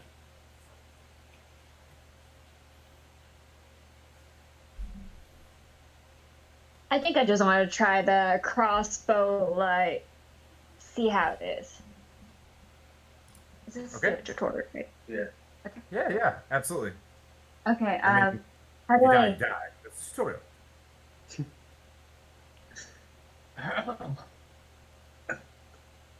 So how do I attack him? Hit the where it says +4. Click on that. Yes. I got 16. Okay, that's a hit. And then to the right of that, click on the damage, the 1d8. One. I got one. God. Yeah. Oh, it doesn't even have a modifier. Fantastic. Okay. Well, hey. Oh. So you've got this light crossbow and it's got a bolt. You guys watch all these like huge slashes and stuff, and you guys see a stick fly over, and it's like off to the side. Not to like but at this kind of for the sequence of it, yeah, you guys just see like it just like into his side. So what I would recommend is take a look at your spells, and as you're kind of scrolling through and kind of mentally prepare for that spell that you're gonna cast. You know what I mean? Like, so as the rounds go by, you're prepping. As a character, you're like, okay, this is what I want to do. So when it arrives at your turn, you don't get caught flat-footed, going like, oh crap, I guess I'll just shoot my crossbow. You know what I mean? So take a look, kind of scroll through, click on spells, and it'll pop up, and there'll be little squares next to it that you can click to cast it. And then you just click on the word, and it'll expand, and there's some neat stuff that you can do with those spells. Make sense? Yes. Okay, cool. Yeah. All right, the other hill giant is going to, this guy, he's stacked up here. This one's going to kind of move up. All right, Raw Chowder. And then Krokgar. This is a new round. I'm going to flip my magic ring up here. All right, so this is round 2. Krokgar, you are invisible. You can see yourself on the map. You got 2 to your front. That one that looks really wounded, you're kind of sitting there watching him just like bubbling out of his his tummy, just guts, and he's looking really rough. The other 2 giants they're looking good. Just to clarify, so I can't target a specific part, right? Like, so if I wanted to put them at a disadvantage by attacking a specific part of their body, I can't do that, right? Called shots. We're not there yet, but I mean, I love the rule of cool. If you want to do a called shot, shoot at a disadvantage or something like that, or you know what I mean. Like I add something to its AC. I mean, I'm down with it. Just you got to describe to me what you want to do, right? So there's nothing kind of in the rule book based on what your character can do. But if you're like, I want to shoot this fool in the eye so that he can't do whatever, yeah, like go ahead and do that called aimed shot, and we'll see what happens. That make sense? Gotcha. Okay. Yeah, yeah. But as he's talking about economy of force and things like that, you know what I mean? Like, is it the time to? It's totally on the spirit of the game for you. So I want to. What would you say the distance? Sorry, she moved the whole table. Kicked it. What is the distance to that little outcropping up to the right? It's got like a rock and then kind of a rounded off area up there. here. Hold on, it has it up There's there. two legs, if you can't see what you're pointing at. To your front. Yeah, so if you were to keep going front past those two giants towards that, like all the way to the back. You would take 2 opportunity attacks. Oh yeah. Oh yeah. Well, I'm invisible. No, as soon as you move, you become uninvisible. with his spell, he becomes uninvisible. I'm when pretty he sure. moves? I'm pretty sure that's how invisibility It's works. until the start of my next turn, so I'm not invisible right now. You. Oh yeah, no, you're right. Okay. So I'm no longer invisible. But movement, it doesn't say anything about moving becoming. You can move invisible. I know that much. Okay. Yes, Declan does it all the time. Yeah. So you're not invisible. What do you want to do? Whew. All right, I'm going to stay exactly where I am, but I want to throw my poison dagger at the my dagger of venom at the not wounded one, but the one that's closest to me, the one that's like right in the middle, Okay. and then I want to use the bow on the wounded one. Okay. So for the poison dagger, I rolled a 13 to throw or to hit. That's a hit. That's hit. Okay, and then I rolled a 7 for damage. Damn. So it also has to make a DC 15 con save.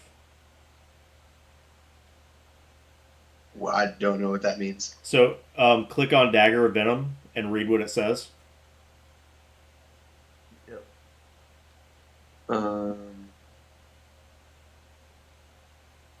Okay. Okay, gotcha. So he has to have a constitution of 15. All right. He passed. Okay. And then longbow, I rolled a 9. That misses. Okay. All right, and then so Did you just roll a nat 1 on that? Yeah. wait, did you roll in that one? That was a nat 1. Yep, that's a thing. All right, so that's a thing that you get. So we'll say we roll a nat 20. We also say when we roll a nat 1. Oh, okay. So let's see, where are you at? You shot. Go ahead and roll damage. For the longbow? Yep. Okay. 11. Okay, you turn to the right, and you shoot, and it misses the stomach, and it pierces straight into the left shoulder of Kaigon. Kaigon, you took 11 piercing damage. And you take half of that. Yep, You're raging, so you take half of that. Okay. So do I round up or down? What's that? 5 or 6. You round down. Yep, thanks. Okay. It's always in your favor. Okay.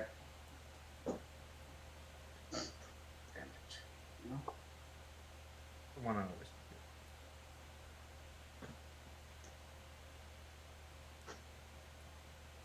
Okay. Would you like to move, or are you going invisible? Because you're now invisible, right? So is it? Did you cancel going invisible because you would have went invisible at the beginning of this turn, and then you shot? Now you're not invisible anymore. So like, if No, you would no. have moved, So his invisibility ends at the beginning of his turn. oh, Yeah. okay. Yeah. So you haven't moved, and you can use your bonus action to go invisible.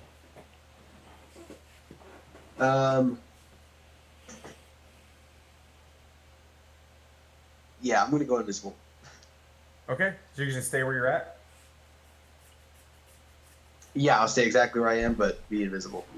Okay. So you pop back up. You throw your dagger. It sinks into that one hill giant, and then you shoot Kaigon by accident, and Kaigon kind of looks over at you, and you like boop, you disappear. All right. Okay. So that brings up all right an actual attack. So Kaigon, this giant that's in really rough shape, is going to take a swing at you.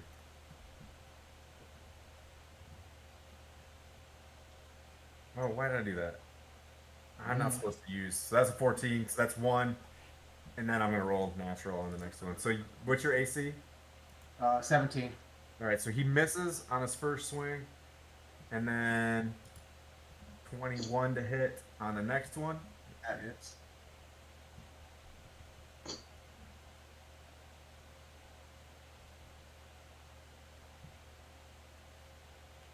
Kaigon, just remember, any type of damage you take that's like bludgeoning, piercing, slashing, you have all of that damage. He takes this massive club as he's holding just like one side, and just smacks down on you for 14 bludgeoning damage. Got it. And that's his turn because he missed with his first swing. And then it comes back to now it's your turn. All right. I'm gonna recklessly attack that dude in retaliation because he made me grumpy. All right. Let's see. So, go for hit first. First one is 24. That's a hit. Second one is 18. That's a hit. All right. And 2d10s. Ooh, got a natural 1 and a 3. So Natural one on what? There's no So- natural ones on hit damage. But so that's yeah, it's 4. 4 plus 12 Yep. So plus 6. 16, 24. And then then- 46. Yeah.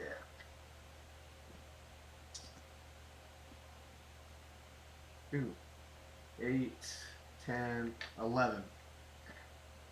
Okay, so you smack him with the first one, like right in the same spot where he's hit. He buckles over, and as he buckles over, you take with your axe again. You split him right in the neck, and he falls just like with a huge thud that kind of shakes the ground, and he's dead. BED. BED. And now you can move or take a bonus action, but he's rough terrain. Let's see. Yeah, I'm going to try to jump over him and get close to that other one. Try to get between that other one and where Kroggar is.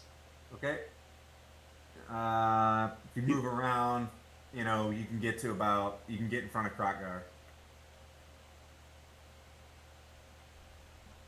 Right. Let's see, Argent. Can I see the guy in the middle?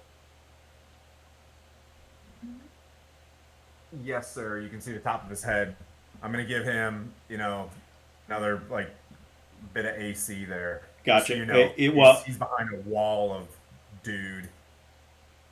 I'm gonna move up just to get. I don't know if he's within 60 feet of him, and I'm gonna cast a vicious mockery, and Okay. I'm gonna say, "See, I told you his mom was unhappy with him. Okay. He needs to make a 17 wisdom." Oh yeah, he's just like, "Whoa," and you can hear this, Kaigon, because you speak giant. He's like, stop, almost, and he just starts like, bawling, but he's got his club up. He takes What else? nine. What He else takes happened? 9 psychic, Okay. and he has disadvantage on his next attack roll. Okay. I just want to say for the record, after about 2.5 years of DMing, I was today years old when I would subtract math next to the number of hit points of a baddie. Today I'm just take the hit points of the baddie and then just start adding numbers to the right side of it. And I'm just like, God, that's so much easier to do than like subtracting all these numbers this whole time. Anyways, uh, staring at. Learning. All right, It's all learning. shoot. This is what happens when you don't play in the morning. All right. And then Then? bonus actions. Do I have anything?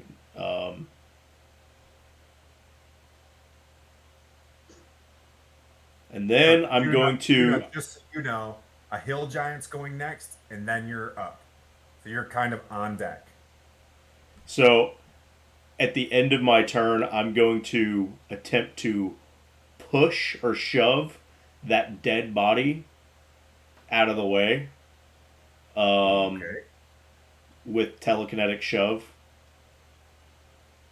Okay. So I'm going to move it 5 feet Okay. away. Okay. I'm creating space. I got you. Go for it. Or is there anything you have to roll or? It would have to make anything? a 17 strength check, but it's I mean, it's dead. dead. So yeah, it just kind of you scoot its foot up and it's in like the little yoga baby position, downward dogish kind of. It's just as it's dying and gases are coming out, it just. All right, so you gonna move it at all? Nope, that's it. Okay. Hill giant middle sees Kaigon run up, and he's gonna reach down, in this mountainous terrain and pick up a boulder and just try to chuck it at old Kaigon. We're gonna try. We're gonna try to do that. Let me see what hit me behind you.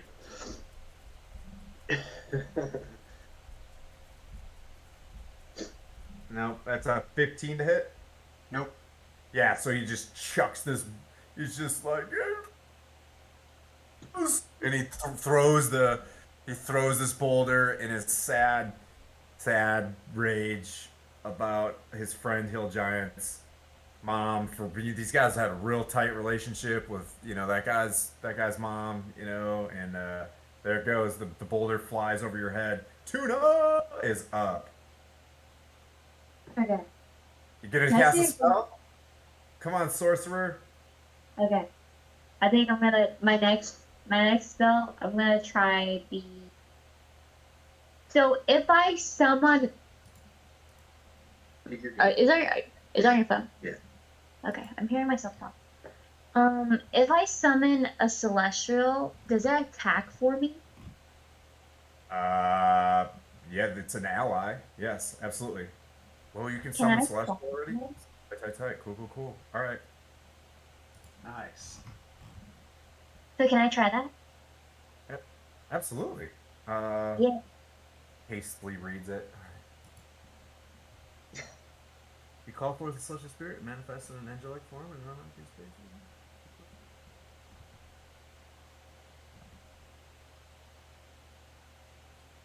Okay, go for it. What do I do? Uh, Well, you I just say cast. hit cast, and that casts yeah, it. it just does. Cast. I believe it just does.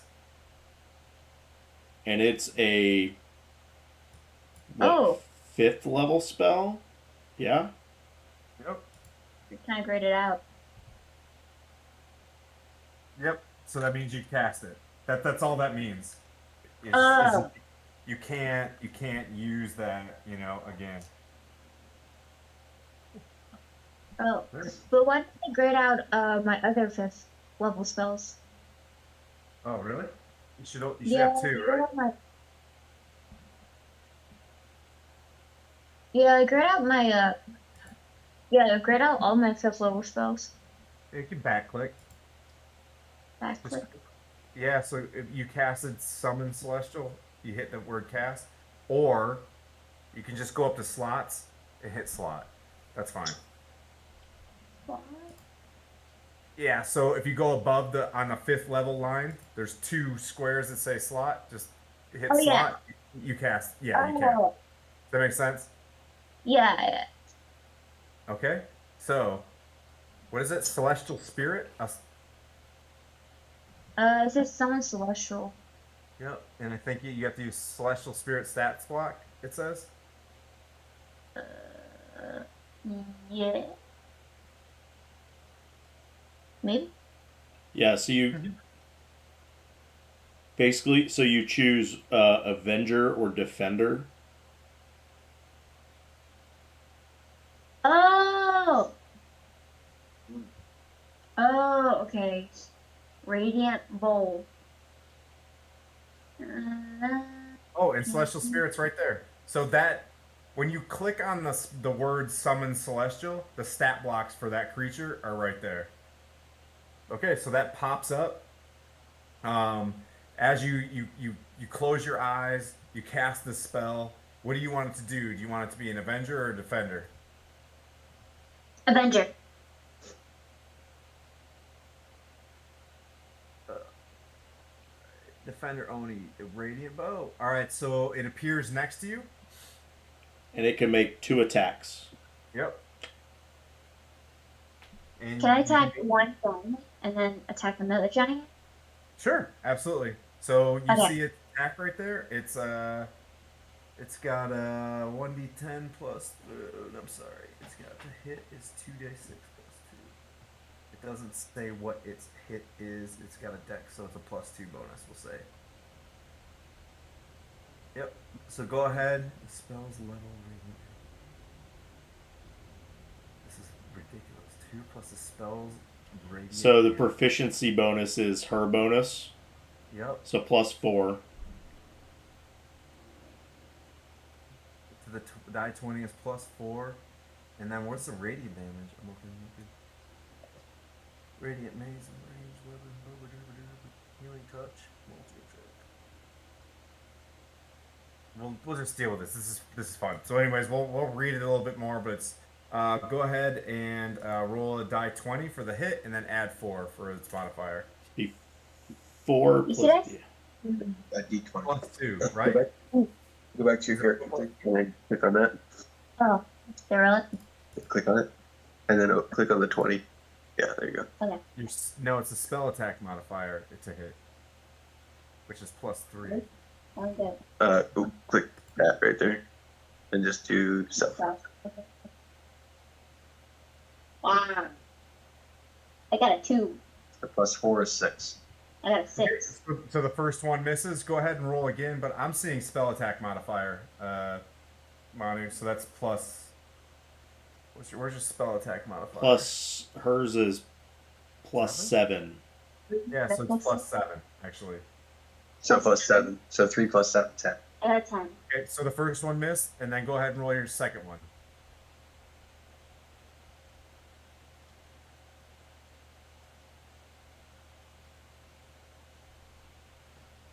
Plus 7? Yeah.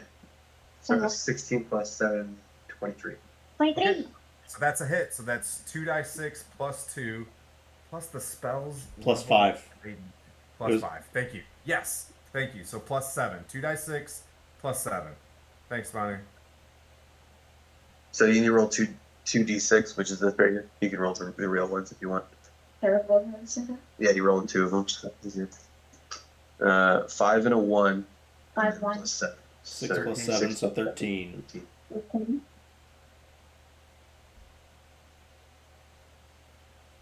Yep, 13. Oh, Okay, so this ghostly looking angel sits kind of next to you, shimmering, not in shadow or glistening, and it launches an arrow.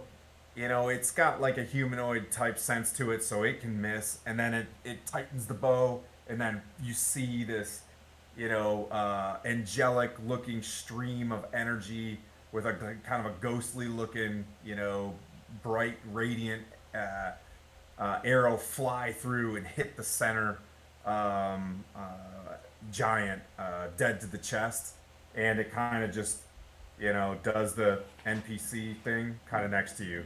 You know, it can move if you want it to. Do you want it to take a movement?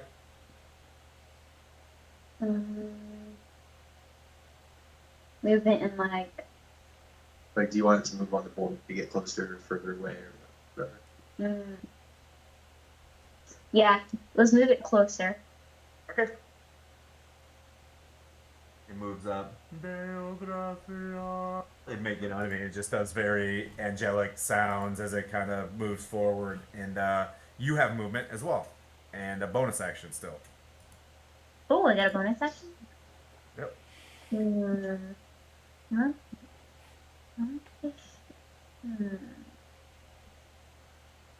So under actions, click on actions, and then underneath it, you'll see a sub tab that says bonus actions. You can convert sorcery points, where you can use your sorcery points to gain additional spell slots, or sacrifice spell slots. So you can gain back some of your spell slots by using sorcerer points under actions. I think I'll use sorcery points. You have 10 sorcery points that you regain when you finish a long rest. So you're a sorcerer and another character, Manu. Can she just gain that spell slot back? Or so it is a 5th level spell slot. So she would have to use 7 sorcery points to get that back. She can do that, but you would use seven sorcery points to get that back.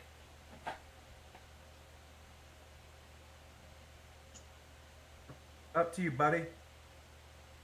I So think I'm just lost. So you use 7 of the. You have 10 points, right? So you use 10. You use 7 of those to get that spell that you just used. Oh, this points? The sorcery points. What's your health? The sorcerer points. Under your actions. Actually, that's an action. That's It says you can use sorcery Oh, points. sorry, yeah, that's a bonus action. Never mind. Yeah. Unregard. Okay. So you have 10. If you want to re-get that spell that you just used, you use 7. Okay. Do I just click mine? Click it Mine down said- until it says 3. Confirm? And then you get that 5th level spell slot back. Yep. Then you can Okay. you can deselect that square. But can I still allowed to keep my Yeah. celestial? Yeah. He's still alive. You're just gaining the spell Oh. slot back. It's just a bonus you have for being a sorcerer. Is sorcery points. So sorcerers are born with magic. They're the spoiled brats of the magic world, right? So like wizards have to read books to get smart. Warlocks need a sugar daddy of like a demon or something to give them magic. Sorcerers, you're just like one day, you know what I mean? You're Harry Pottering, you're talking to snakes and stuff, and you're like, this is pretty tight. What you can do is you can just, in some sort of way, knuckle down, and you can gain that strength back. So you know what I mean? Like you can cast that 5th, so technically you have 3 5th level spots, in your mind. Make sense? Sorry. Yes. I can still move, right? I know I can still move. Yes, ma'am. Okay.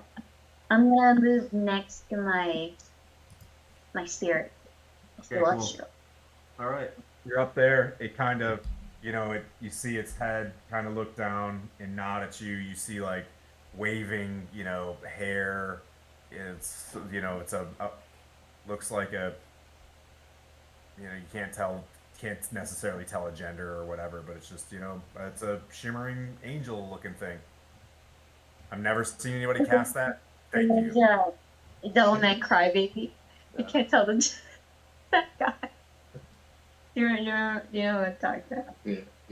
Okay, let's see. The final hill giant before the round is gonna. I just want to hit somebody with a rock, and it's gonna be Kygon. He's gonna chuck a rock because the lizard's invisible. That'll do. That'll do. Does a 24 hit, good sir? All right. Does it hit? Oh Kygon? yeah. Yep. All right. This ought to be delicious.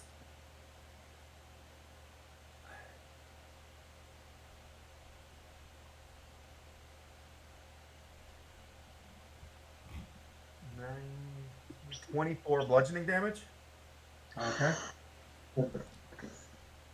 as it picks up this rock.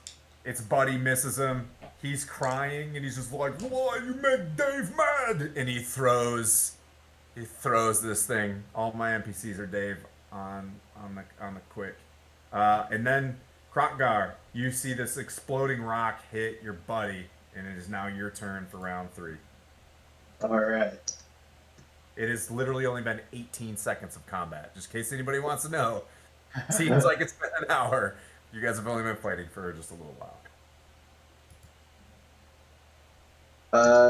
I had a thing that I wanted to do.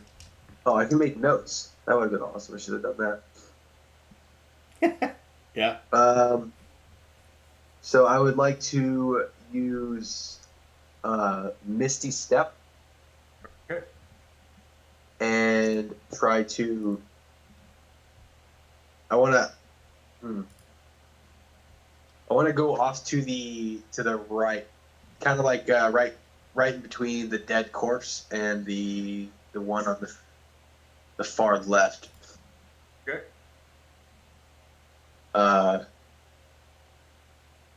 Yeah, and then I'm going to head this way, though.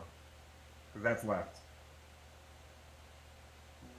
Wait, left on your map. I'm sorry. yeah, left for me is the other. I'm going to head this way. Right. Between the dead corpse and the dude on the Okay. All right. closest to you.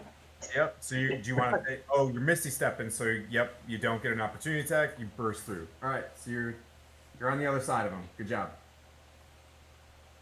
And then It's casting misty step in action. Yes, I do believe.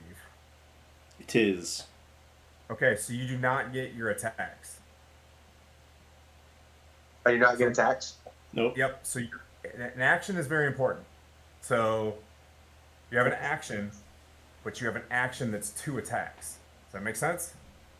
You cast a spell. Imagine what takes you 6 seconds. You got to be like mecha leka ha, mecha hani ho, and you know what I mean? Like that's your 6 seconds to misty step and move. But Okay. you still have a bonus action.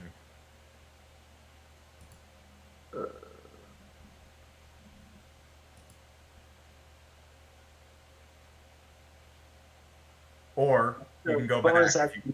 I'll let you retroactive that one if you want to, and you can head back. No, I'm dedicated to my emotions. Cool. You could move over to the to that rock you wanted to get to and boof out. Yeah, I want to try to like run up to that rock. Which rock? Yep. The rock that's closest to you, it's got kind of like a little like rounded off bit. I think he's pointing to it. He's pointing to it.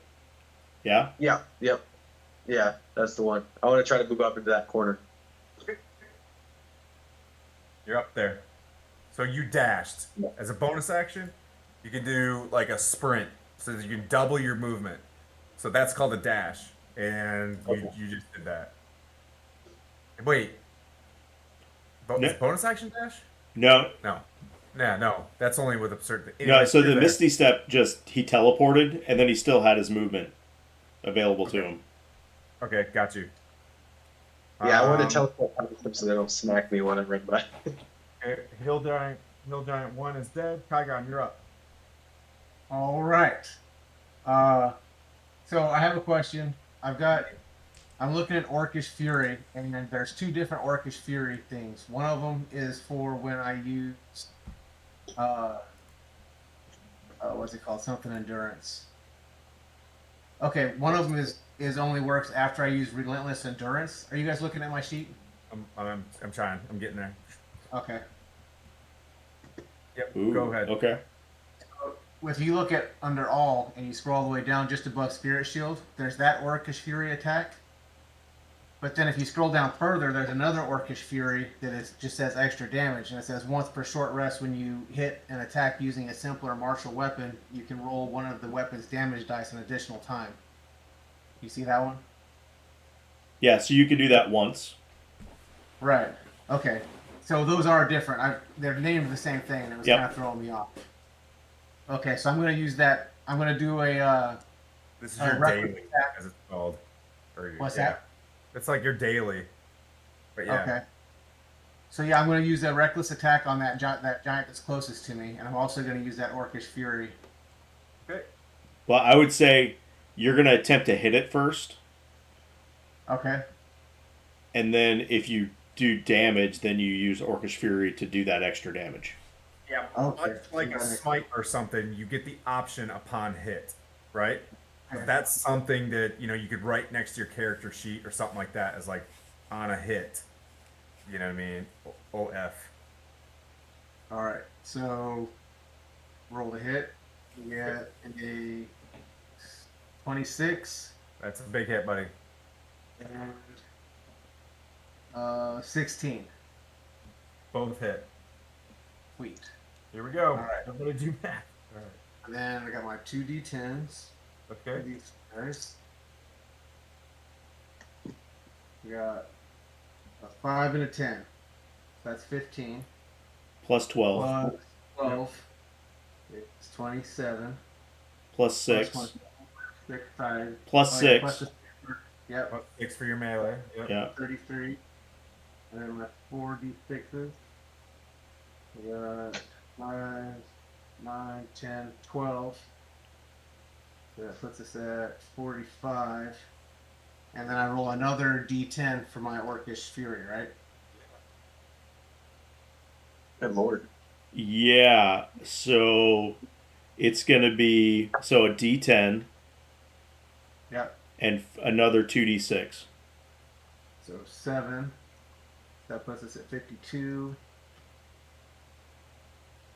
And 12. Damn.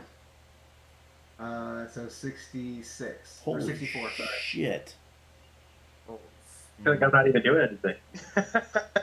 God dang. Okay. So in whatever, fury that you go into when you fight giants, because that is like, you've dealt with this before. You just lose your mind. You run over, you jab them under the armpit. You swing again as fast as you can, slashing like another X, and then you just pull straight forward with your axe and you just split the belly like wide open, and he's just with his one arm, you can tell he is in the most absolute rough shape. He didn't die. He's teetering, and that'll bring up Argent, unless you got a bonus action that you need to. Yeah, you got. Do you have a bonus action? No, my only bonus action is Rage. Okay, that was a huge hit. I'm going to shoot an Eldritch Blast at that guy. Yeah. Yep. 16 to hit. That's a hit. That would be 15. Okay, yep. You're just like, you see him do all this work, and you're just like, and you just hit right into the. Yeah. You see his heart kind of hanging on, and you're like, and just. Balls. And then the other two are going to go with the other guy. Okay, go for it. So that's a 16 and a nat 1. 16 in that one. Oh, okay. Yep. So 16 hits. Well, they both hit, just in case you're wondering. Yeah, so that's going to be 14 on each of them. Okay, Kygon, as you see him feel the thunder from your hit, you also, like right in your back, you'll take, and you're getting all this damage because it's force damage. So that's 14 straight up Force damage. All right. And I whisper to you in the middle of your head, you just hear, "Sorry, buddy."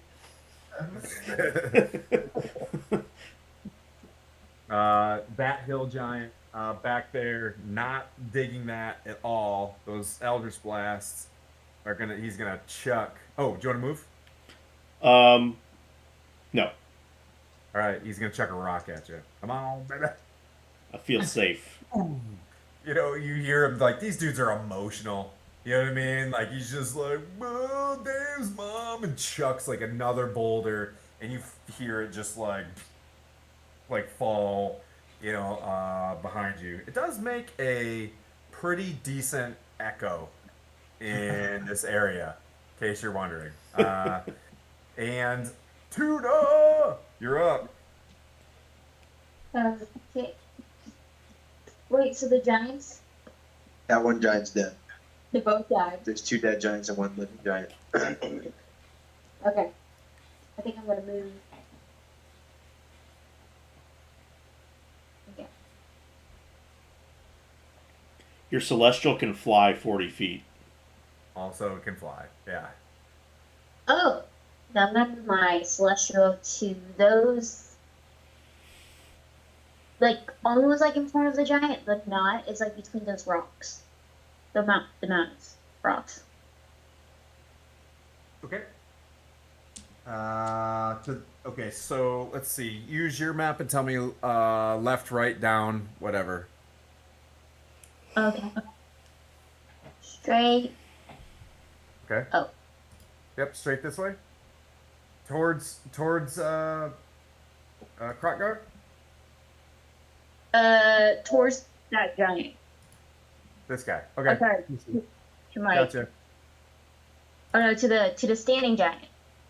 Yep, he's there. He moved. It's 40 feet. Yes. Oh. Yeah, right there. Right there. Okay. And I'm gonna attack him. Okay, go for it. Yeah, with my dice. So just to clear it up, there's about a 5-second delay between what you do Yeah, on. I know. I just forget. Yeah. So it's a +7 to hit, and he gets 2 shots. I get 2 Go shots. ahead. Yep. So roll I die. got a 1. Oh, Oh, okay. plus That's 7. So I got an 8. Well, that All right. one. Still in that one. Yeah, and then roll the next one. Okay. Yeah, you're lucky, Kygon. All right. He can't miss that bad. I got a 10. So plus 7, 17. Okay. Okay, so that hits. The second one hits. So basically, the first one just goes way wild. Oh, I know where it hit. Don't worry, it hit. But go ahead and roll damage on the second one. Okay. I know where it You is. hear in the distance. It doesn't sound like a giant. I got a 1. That one. 1 damage Yeah. Yeah. plus it's plus. It's plus 5 plus 2, so plus 7. Yep. Okay, so 7 damage. Okay. Is that 2d6? There's 2d6, right? Yeah. Shouldn't be 1. Huh? Should be at least. Oh no, you rolled the wrong. Oh, You rolled the wrong die. these guys. Sorry. Okay, so we'll go back. Okay, I got 6 and 1. So 7 plus 7, 14.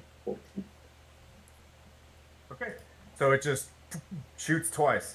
Now that is the Celestial's turn. That's not. I don't think you're not getting. That's not costing you anything. So you're still up. You can cast a Okay. spell. You can move. You can use a bonus action.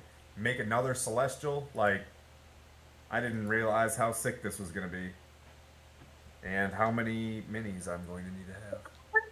I'm gonna make another celestial. Okay, cool. Cool. Thanks, Snowbot. That might last. You know what? I got tons of paladins. You're gonna be a paladin this time. Alright, you get another celestial. Okay, I already hit cast. Alright, you can cast it within 30, 40 feet of you, so where do you want to put them? You want to put them right next to the other one and just have a row of archers, or how do you want to... Okay. Yeah, that's what I'm planning to do, yes. Alright, and go ahead and make its 2 attacks as it shows up. I'm gonna attack again. Alright, awesome. Many chances. The 20-sided is 2 hit. Roll that twice. And those I are got 2. 12 Yep. plus 12. 7. 12 Nice. misses. Oh, 12 plus 7? Yep, that hits. Yeah. So, then second one. Okay. I got a 6 plus 7. So that's 13. Yeah. Hits 2. So they both hit. Now go ahead and roll 46. 46. And 44. Yeah. 4d6. Did Yeah. you? Those are called D6. then Oh, because we're just aggregate, we're adding the whole mess up. so I got 6 2. That's 8. So and then roll 8. it again. I got 1 4. So 5. So 13 plus 14. Okay. 27. 7. Okay. All right. So it shows up and it's just like.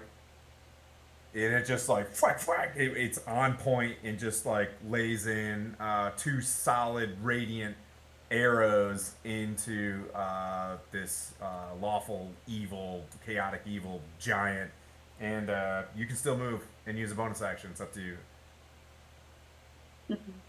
So you've I'm technically gonna- now you need to deselect the 5th level spell slot, right? So you now are down So to 1. I selected. Yep. Okay. And now you can move if you want to.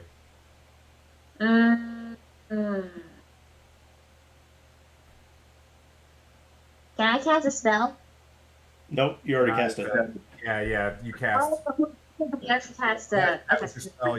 You harness your celestial energy and celestial sorcery. I can still attack, right? Technically, I can still. Sorry, technically, I can still attack, right? Nope. Nope, Because I have. spell is an action, so Okay, my bad. no Picture- worries. Picture like in WoW, every time you cast a spell, like you have the like the global timer, where it has like a 6-second cooldown. You're on cooldown right now till the next turn, till the next time you can hit a button. Does that make sense? Yes. Okay, that's basically where you're at now. Oh, but I can still move now Yes. because I have to move. Yep. Okay, I'm gonna move between the rocks. Okay. And keep an eye while we're doing this next round. Look at your spells, and the ones that say R next to it are reactions. Any time someone does something negative on the battlefield or something like that, you get that spell as a reaction. Okay. So just so you know, there's different types of spells. There's ones that say C, that means you need to concentrate. An R means that. So there's one that's like the most valuable one. It's like counter spell. If you see a monster casting a spell, you can just use a reaction for your whole. You get 1 reaction per round, right? We're in round 3, and you can just be like, burp, nope, you don't get to cast that spell. Sometimes you can cast things called like shield or something like that, where you see someone do something, you're like, I want to use my reaction, and you cast shield, which brings up your armor class and stuff like that. So just so you know, as you're going through this, you can take a look at your R things. And speaking of that, R, expect the Krokgar. What happened with her first Celestial's attacks? What happened to them? They did damage. one of them didn't do damage to the troll or the giant. Sorry. But I missed Oh. one. Yeah, something happened. Yeah. Sweet. It definitely made purchase somewhere on the battlefield in a very one type of way. But yeah, very nat one way. Mana knows how I work. It Yeah. went out of the canyon. Yeah, like a yeah, flare. yeah. You hear from the distance bugles. No, I'm just kidding. Yeah. Okay, so Kroknar. Uh, I want to move first over to the left a little bit so I have a clear shot. Or, You're right, Tim. Yeah, thanks. yeah. My brain just goes completely.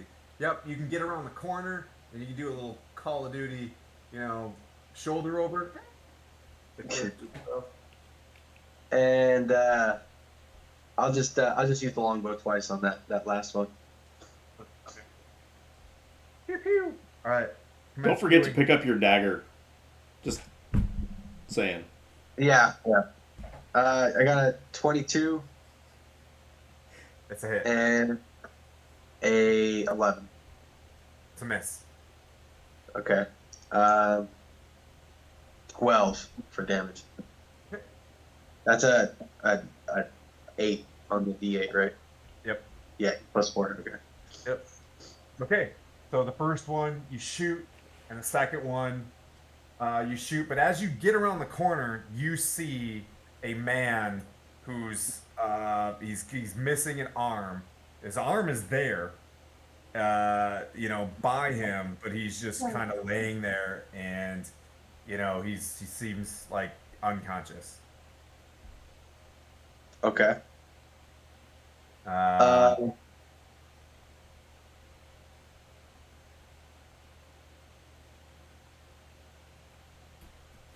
Okay. That sucks for him. I can't really do anything for him. So. yeah, he looks, yeah. Anyways, no worries. It's part of Dungeons and Dragons, baby. I see a human man on the other side of the campfire, and then we're up with Kaigon. Can I? Well, before we do that, I'm sorry. Can I toss him my water skin? Can you toss the yeah, sure. Just let him get a drink or something. Make him Oh, comfortable. yeah. He falls over, but he's lights out. Like he's Oh, unconscious. okay. Yeah. He's got a water skin. Just Go ahead, Kaigon.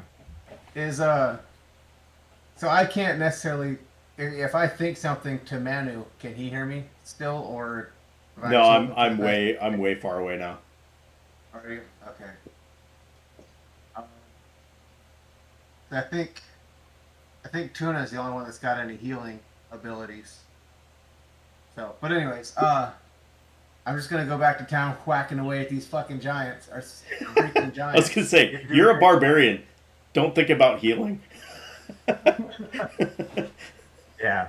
I'm gonna get back in my lane and start beating up these giants. Okay. So, once again, my giant slayer axe, which is living up to his name tonight. Okay. Reckless attack, of course. Of course. Let's see, we got 15, so 25 to hit, Hit. and 16. Can't wait. Yep, both hits. All right. Here we go. And Math, everybody. start mathing. Where barbarians have few things to do, they have to do a lot of math. Yeah. All right, I got a 2 and a 6, so that's 8. Plus my 2 12. sixes, so Plus 12. Plus 12 Yeah. is 20. yep, that's 20. Plus 6. 3. Plus 6. Plus 6, yes. I'm sorry. 6 for the rage, yeah. So that's 26. And then plus my 4 d6s. 10, 15. So that's 41. I think that's it.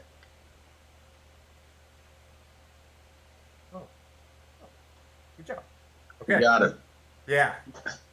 Go for so as I don't know if it's completely proprietary, but how do you want to do this? I'm gonna go old school. I'm Assuming. gonna cut his belly like that, Okay. and then when he bends over, I'm gonna come back across and cut his head off. Okay, all right, right, yep. So the that the fat of this gross giant's coming out, and like he looks up to you like helplessly as you're like, yeah, nah, dog, get out of the Sunset Mountains. Yeah, and you drop him with just a massive as you now see the party sees the fire going. There's three giants laying there. Krokgar, you saw this this entity, this body on the ground. You guys are out of turn base. Send it. I'm just gonna communicate that as quickly as possible. Just like You're gonna what? I want to kind of communicate that I see this dude to Tuna, Okay. just so he can like get to healing him quickly. Yep. And I'm gonna pick up my stuff too. Okay. I'm moving to the center of the room. Uh, Can I take a gander at these giants and see if they got any good stuff? yeah. Sure can. Things I wasn't prepared for $500. Am I the only one besides that dude that took damage in this fight? Yeah. Good. That's I'm doing what a tank's supposed to do. So you're assessing, you're looking for loot. Krokgar mentions that there's a dude there that looks severely injured. Manu, what do you want to do? Or sorry, Argent, what do you want to do? I'm moving to the center of the room, getting away from what possibly could be coming from I don't know where. Oh, good. This is Okay. a veteran Stronghold player. All I know is I don't want to be in this doorway. Okay.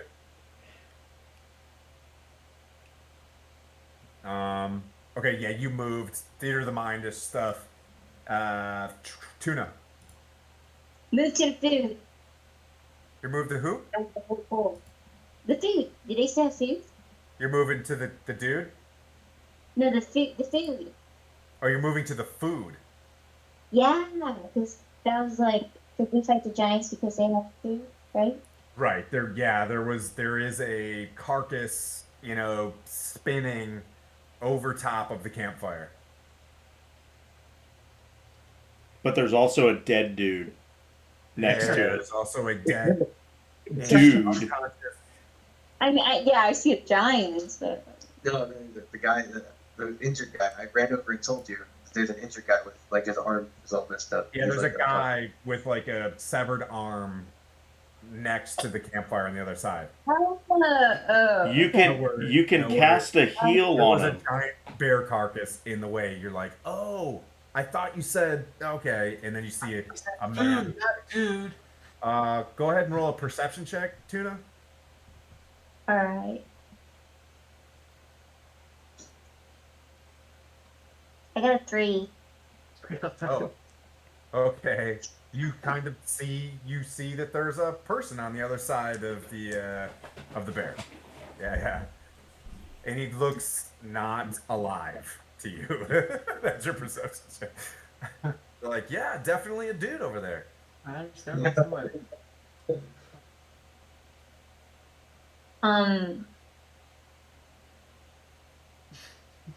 I'd like to just kind of keep a lookout since she's So got knows you what we got. so you're a natural healer. You can kind of walk up, and if this dude is just unconscious, you can heal him, and it'll bring him right back. Right. So what happens when you die? You start doing what are called death saving throws. We'll get to that someday if it ever happens, but you get about 3. Right. If you fail 3 times, deed. If you succeed 3 times, you're back to life. So you can walk up and heal this person. I don't know what kind of healing spells you got cooked in your. I would do like a 2nd level cure wounds just to get the mass out of it. All right. Yeah, I'll walk up to this guy. Okay. Walk up to this guy. If he's talking up this way. Okay. You know, yeah. We can hear you either way.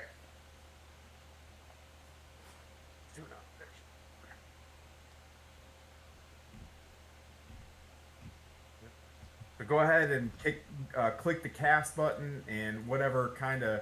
I think the heal should pop out for you. Uh, yes. Okay. I think I'm gonna do. Oh yeah, you just click on 3.8 plus 3 next to cure wounds. Wait, no, 2.8 plus 3 if you're gonna do second level, and then just kind of tell everybody that number. Okay, so I hit cast, and Yeah, then I then hit. to the Yep. right where it says effect. Okay, then it says, uh, 13. Okay, so you walk over and you kind of see an arm there, real close next to him, and you cast this, and his ah, you know what I mean? Like you instantly, he comes back to life, and uh, you know, looks up and looks at you, and he's like, "You're alive," and he's holding his arm, and he's just like, "We got, we gotta get out of here."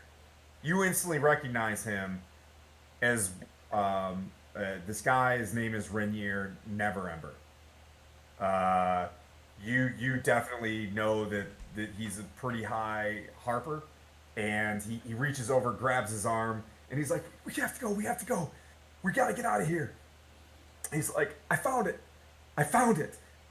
We have to go." Can I ask him what he found? He's like, he's like, "The entrance. I found the entrance. We have to get out of here. You have to get me out of here." I look at him. I cast Mage Hand. I take his arm, and so he doesn't have to carry it. And the Mage Hand will carry the arm.